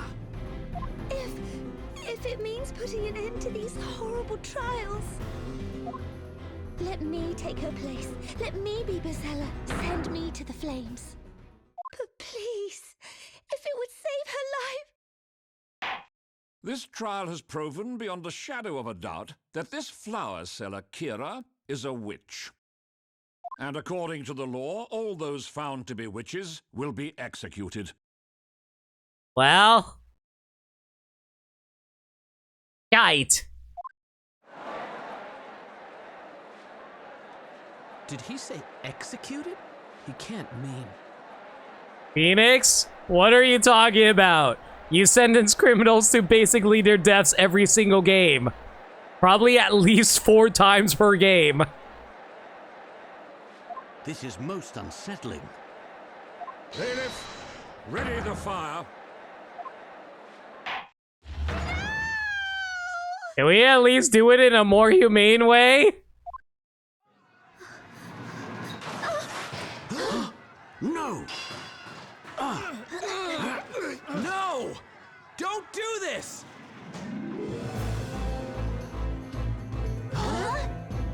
Listen to me! Don't let her fool you! Isabella is the Great Witch! Hear me! There's no time to waste! She's Bezella! Take her!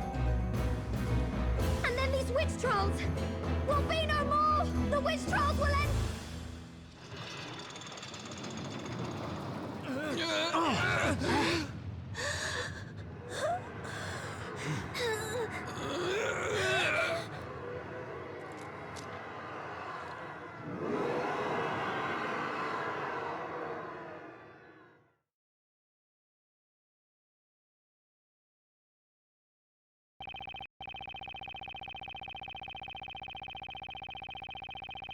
Well, rip Fiora.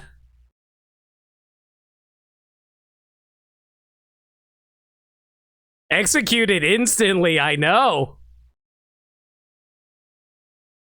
So far, we managed to pull off a win and a not guilty verdict, but winning has never felt this depressing. What was this game rated again? Other mods? No last meal? This universe is mean. Yeah, we're kind of in the middle of a Middle Ages story, unfortunately.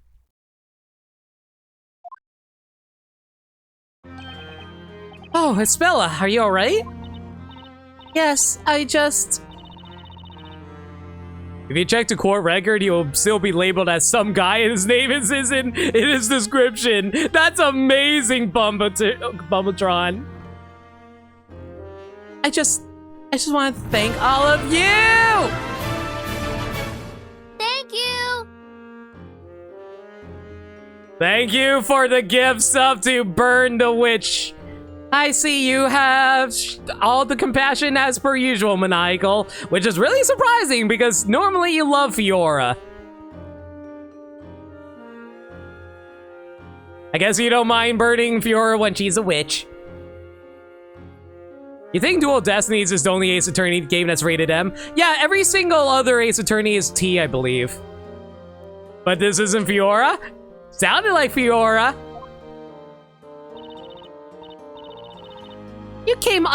Y'all came to my rescue yet again. Well, yeah, of course we did. Hold on a sec, Isabella. What did you just say just now? You all came to my rescue yet again? You don't mean... Yes, I remember everything. I remember the last trial. I suppose that makes this the second time we've met. And the second time all of you have helped me. Mr. Wright, am I to infer that you and Isabella have met before? Yeah, it seems that way. You too, Mr. Layton? Perhaps it would be best if we briefed each other on what has transpired. Okay, what should we discuss? Isabella paid us a visit in London. She had in her possession a letter from an old acquaintance of mine. Is that right? Mr. Accidenti helped him drive Isabella straight out of Labyrinthia. You both kept me safe from the witches that were chasing me.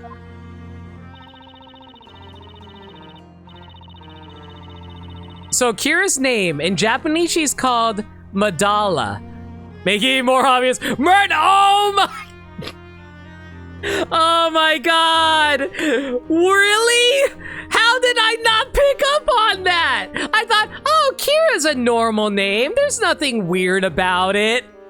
And lo and behold, I was not thinking about her in Ace Attorney terms. Why did I not pick up on Ace Attorney? And you thought Frank saw it was the peak. I know.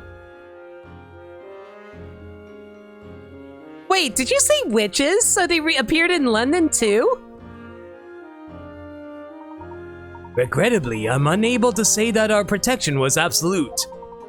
When we saw you last, it seemed you managed to escape, courtesy of that passing freighter. Oh yeah, that's right. What happened to you after that, Isabella? Oh, Diedman was also pretty good too. I rode the ship along the river for a while before arriving at a nearby port. And then... that's when I met Mr. Wright and Maya. Okay, what should we discuss? What happened on the ship? I didn't know where the ship would end up. I felt very lonely out there. Please, accept my sincerest apologies. I'm afraid there was nothing else I could do to prevent it. No, please, don't blame yourself, Mr. Layton. I just didn't know what to do. So I tried to look for something, anything on the ship that might help me. Boy, you sure found something all right. Or rather, someone. You ran into a master thief working as part of the ship's crew. Yes, that's right. Did you say master thief? Crikey, that's amazing. I wouldn't exactly say it was amazing. After that, I was taken to court, and that's when Mr. Wright helped me. I see, then perhaps. Somewhere deep within your mind must have existed a memory of that previous trial. And of Mr. Wright. Yeah, I don't know when Maya got her memories back too. I'm just assuming that she just sees Phoenix backed into the corner. It's like, this seems really familiar. Oh yeah, now I remember all the various times that you were really panicky, Phoenix. Hence, you thought to seek out his help when you found yourself in such an unfortunate situation this evening. That makes sense. After all, Nick makes legal history that day and did make legal history that day in jolly old England. Did you say he made history? Wow, that's incredible, right, Professor? I wouldn't exactly say I made a history. But then, after that, I was never able to find my way back to the professor. Even after I went through the pains of finding that clue, it ended up being taken away from me. A clue, you say? A Scooby snack, you say? To shreds, you say? Yes, the tag that was hanging around the neck of that sweet little stuffed toy. That tag was a clue? A clue for what? Okay, tell me about the stuffed toys tag, I guess. I had a lot of time to think while I was on that ship. I thought about a lot of things. Like how to try and find a way back once the ship arrived at its destination. Things like that. Find a way back? A way back to Mr. Layton and Luke? They were the only ones I knew that could depend. Wait a second! I just realized something! This freighter ship not only was transporting from London. Wait a second. If we think about this from...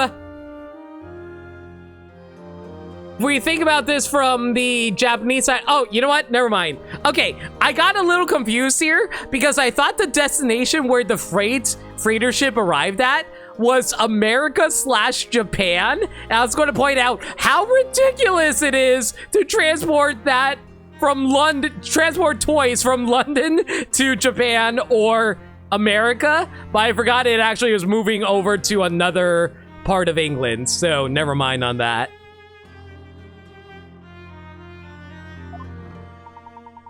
Pleasure was ours, Espella. But no matter how hard I tried, I couldn't remember the name of the town where they lived. Huh? You mean London, Espella? Boats are also how most things get moved in real life, so that's not strange at all. Yeah, that's also true, Burmsai.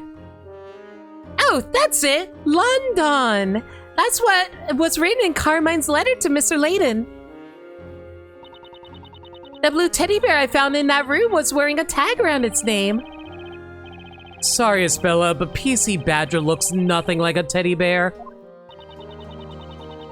To be fair, it doesn't look like a badger either. Oh, mother! I am so mad! I just realized why he's called Badger! Because police badge! Oh, why did I not realize that until now? Oh, I'm so stupid!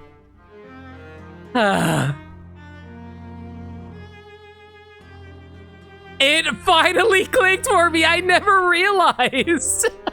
I thought they meant badger as in the animal. I didn't realize it was talking about badges. I played after 4 years. 4 years of Ace Attorney games. I only now realized it. I'm like an anime character. Thank you. I'll take that as a compliment. On the tag in very small letters was written London. I recognized that the name of the town. I thought it might be an address. That's because that stuffed toy was used in a special promotion run by the London Metropolitan Police. Oh, that's right. Espella, you must have known that address was super important, so that's why you kept the tag, right? P. Sherman, something Sydney Way. I don't remember the numbers for that address. Didn't even notice it until I pointed it out. I only realized it when I said that when Phoenix pointed out that PC Badger doesn't actually look like a bear, and I was like, oh yeah, he doesn't look like a badger either, and I was like, wait, badge, mother trucker. P. Sherman 42 Wallaby Way, Sydney. That's what it was. Oh, I remembered again. Thank you, Dory. That way you can meet up with Mr. Layton and Luke again. I just felt so lonely and helpless. I wonder though, who do you think really did it? Hit Olivia over the head with a pipe, I mean. What's this? Oh yeah, I guess we never did find out who the real culprit was. I do believe that may have something connected to the group of witches. What? You mean the witches that were chasing us through London? Indeed, it would be that they noticed your escape onto that ship and managed to infiltrate their own way aboard.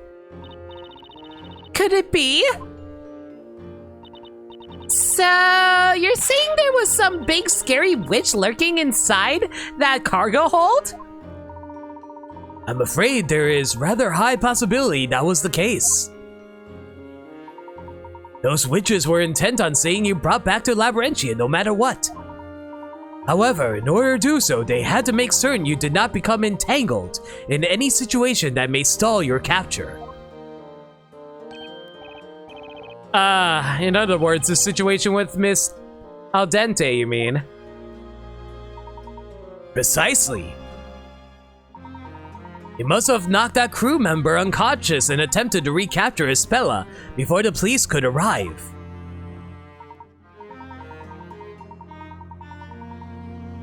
However, their plan was clearly foiled, given that you ended up in court regardless.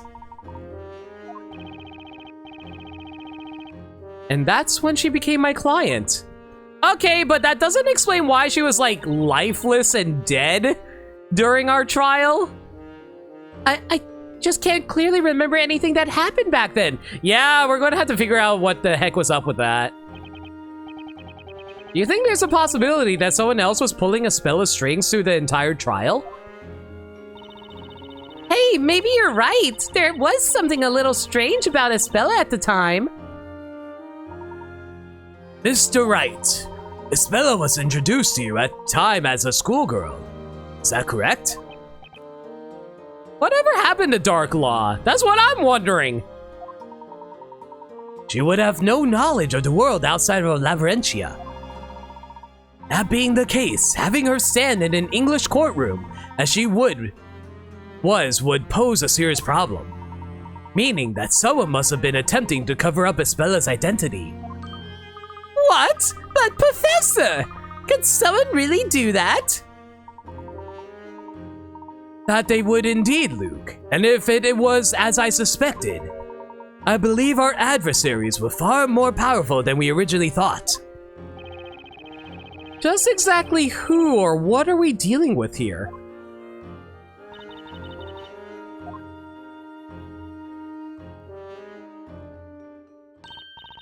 Hey guys, let's head back to the bakery for now. I bet the boss is waiting for us with one heck of a pastry feast. You know what would be great? Some ramen burgers. Oh. Actually, No one in London chess school credentials, apparently. You should see Doctor Who when it comes to that. Actually, I can't go home just yet. Huh? You can't? Aw. Well, there are still a couple of legal procedures to take care of before I can go home. Please, you all go on ahead without me. Is that so? Oh my god!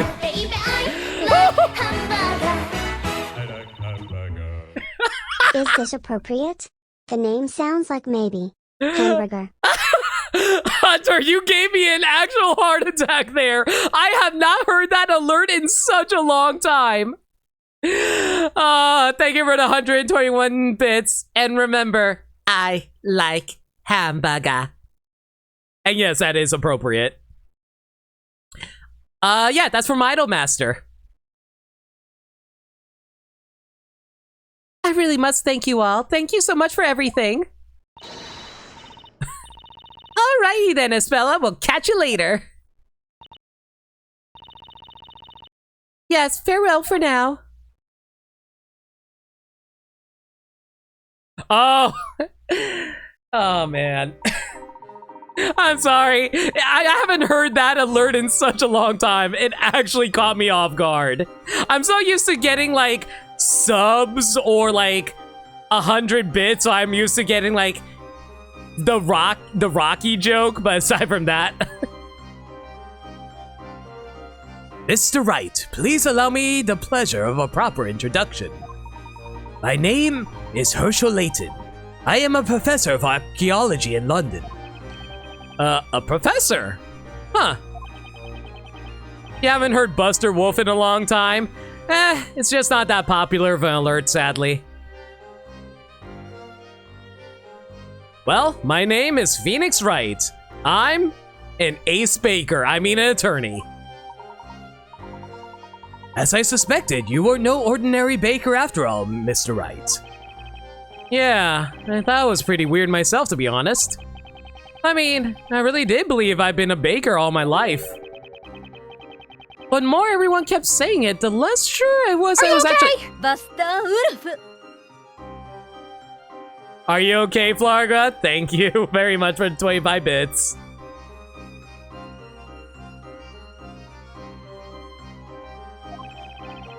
Just where did that memory come from anyway? Hey, Professor! If Mr. Wright is an attorney, that means he's as smart as you, right? Haha, I'm afraid I can't really say, Luke. Phoenix got amnesia twice for a lifetime. I wouldn't be surprised if he got amnesia again in one of the later games.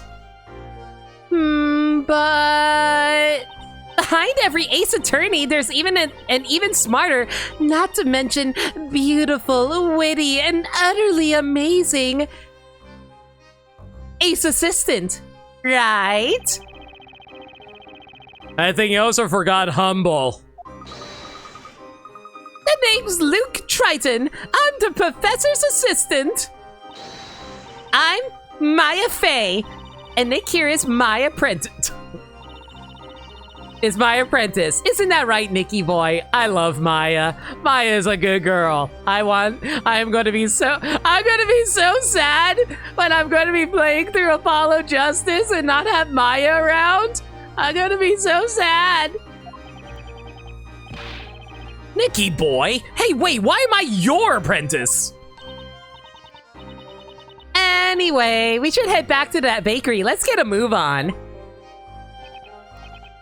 I'm sure Espella will be back before we know it. I would not get your hopes up about that, Sir Blue Knight. Inquisitor Barnum? Most impressive work tonight. 'Tis a shame you have kept such an ability hidden until now. Do you think spirit mediums get reception inside of books? I wouldn't mind having Mia Fey pop in. That'd be cool. Trust me, Nick's lawyer abilities beat the pants off his baking abilities any day of the week. The hell is a lawyer? Okay, moving on. What do you mean by that, Inquisitor? Why can't Espella go home? New changes have been brought about against Miss Espella Cantabella. What? No way! That can't be right! You have realized it, haven't you? He's being charged under suspicion of being the Great Witch Bazella. Gee, what? How can this be? Am I to assume that the charge is based purely on Miss Kira's accusation? It was not I who made the decision. Huh? Regardless, the girl will return to the court at the appointed time for further trial. Oh my god, is Bella going to be put on trial more often than Maya is? Until then, I am to seek out any and all evidence pertaining to the Great Witch. Pardon me, Inquisitor. When exactly is this appointed time? Surprise! Every client is a Spella! The investigation into this allegation will conclude on the day of the storyteller's next parade. That would be 2 weeks from Wait a second! Hang on. Let's actually think about this for a second here. Does anybody remember the lore of how this place works? So, the storyteller hosts a parade and gives out one singular sheet of paper for the story. By that logic, every time that he shows up, he only gives out 1 page every 2 weeks. He puts out 2 pages per month. And he was able to fill out an entire library. With just 1 year, he is only able to put out 24 pages. How many years does it take to fill out an entire library worth of pages?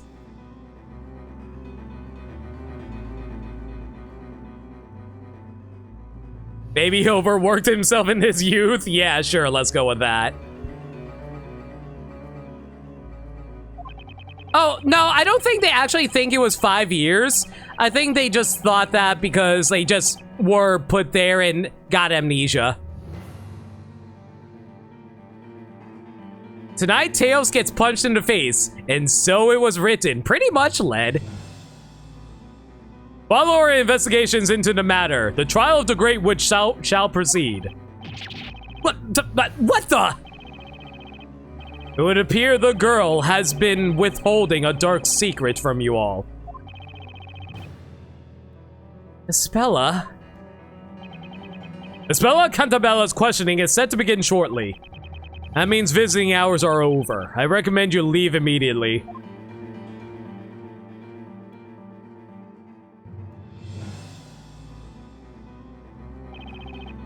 Espella? The legendary witch Bazella? Story that dictates the fate of an entire town. And now a so-called great witch named Bazella. Most intriguing. Would seem to be up to us to uncover the answers to these mysteries. But how are we supposed to manage it all in 2 weeks? Where are we going to find any evidence? You know, I was thinking, how do you address a great witch? Hail to thee, oh magnificent magical one. Or maybe just, what's up, witchy baby? What difference would it make? She's a great witch. It's not someone I'd ever want to meet. I believe I've thought of a solution to our problem. I legitimately thought he was going to say, this reminds me of a puzzle. That's actually rather simple. What's up, witchy baby? Well, saving that for a raid message we're about to do because I'm going to end the stream soon. Professor Layton? Allow me to explain, Mr. Wright. The only way we may be able to solve the mysteries of this town and its residents is if we join forces. He's right. We've come this far. There's no way we're just going to give up on Espella. Okay, I'm on board. I look forward to teaming up with you, Professor. Me too, Luke. Me too, Maya. Now then, shall we press on, and on, and on? This marks the beginning of our own story. One dictated by ourselves and written by our own hands.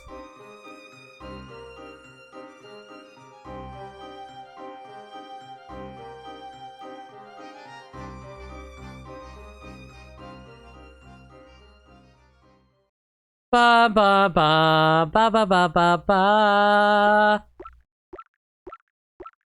Oh wow, each of those were worth 50 Pinkerats. I got 450 Pinkerats. Wait, no, it wasn't 100. It was 1, 2, 3, 4. 250? 250.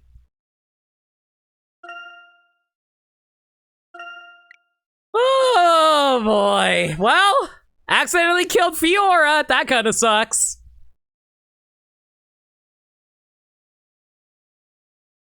Alright. And next chapter is The Great Witch. We'll save that for next time, though. Oh, it was 350 plus 250? Got it. The Great Witch Bazella. And we will continue this next time! Everyone, thank y'all for coming out tonight. I really appreciate you all being here. I hope you guys enjoyed the stream as much as I did presenting it for you guys. And I also really appreciate all the gift subs and bits y'all gave earlier too. It means the absolute world to me, and sorry if it seems like I'm a little out of breath. Real talk, I am out of breath. That was a lot of voice acting I had to do. But yeah, I really do appreciate all the gift subs. I really appreciate the bit cheers. And hey, even if you aren't able to do that, I still appreciate you guys being here and like keeping me company through all this. It means the absolute world to me. You don't even have to say all that much. Just lurking in chat is good enough as well. But like I said, always appreciate y'all being here, and I always hope to keep on working to earn those bits and subs whenever you guys deem it worthy. Anyway, thank y'all for coming out tonight. The next stream will be this Sunday at 6 p.m. or 7 p.m. Eastern Standard Time. If there's any changes to the schedule, y'all can follow me on Twitter at NoLimit42, where I post stream updates and general shenanigans. Alternatively, y'all can hit up the Discord server, where we talk about anything and everything. We're a very friendly bunch there. We're always welcome to any new faces. We also do movie nights every single... Thank you! Devil Hunter Wolf, thank you so much for the first month of subs. That's not implying that you have to subscribe more. I'm just saying thank you for the first sub. I really do appreciate it, dude. I'm glad you enjoyed the streams. But yeah, the every Monday night in my Discord server, we have movie nights. I watch 2 movies every Monday night starting at 7 p.m. Eastern Standard Time. I also do movie marathons, so like we're going through a movie marathon currently, and the next 2 movies we're watching on Monday, we're going through the Disney movie marathon, live action Disney movie marathon, and the next 2 we're watching on Monday are if I can, oh right, Davy Crockett and the River Pirates and Old Yeller. You know, that Old Yeller. If anybody wants to consider joining, anybody wants to check out that with us, it's all hosted in my Discord server. Oh yeah, and we're also currently checking out episodes of the Tangled animated series. Like, I watched 3 episodes of a TV show alongside the movies, like in between the movies as a intermission break. And we're currently going through the 2nd season of the Tangled animated series. So there's that too. Anyway, if you guys have any raid targets in mind, let me know. I'm gonna go find a raid target for all of y'all.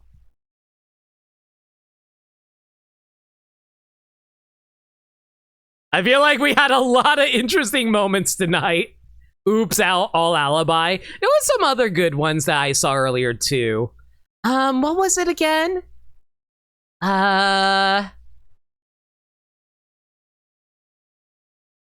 If you had any raid targets in mind, oh yeah, I'm looking. Raid No Limit, I like the cut of their jib. They're kind of a loser. They're really loud and yell a lot, and they have a cute anime avatar, and that kind of annoys the piss out of me for some reason.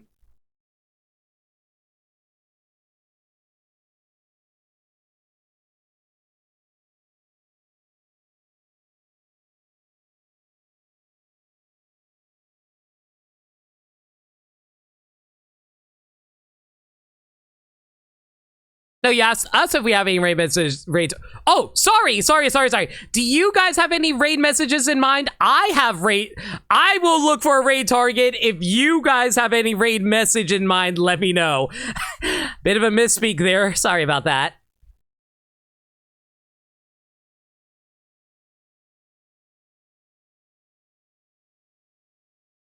Okay, I think I know who we're going to be raiding. Okay, let's see. What should we raid with? I kind of love What's Up Witchy Baby. What's Up Witchy Baby is pretty ballin', honestly.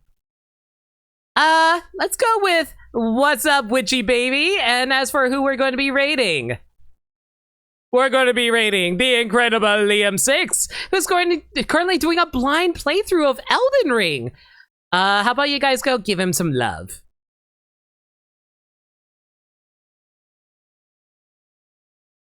All right. Until next time, stay safe, take care of yourselves, and remember, Love always. Always happy to do this for you guys, and I'm always happy you guys stick around. Have a good night, everyone. Later!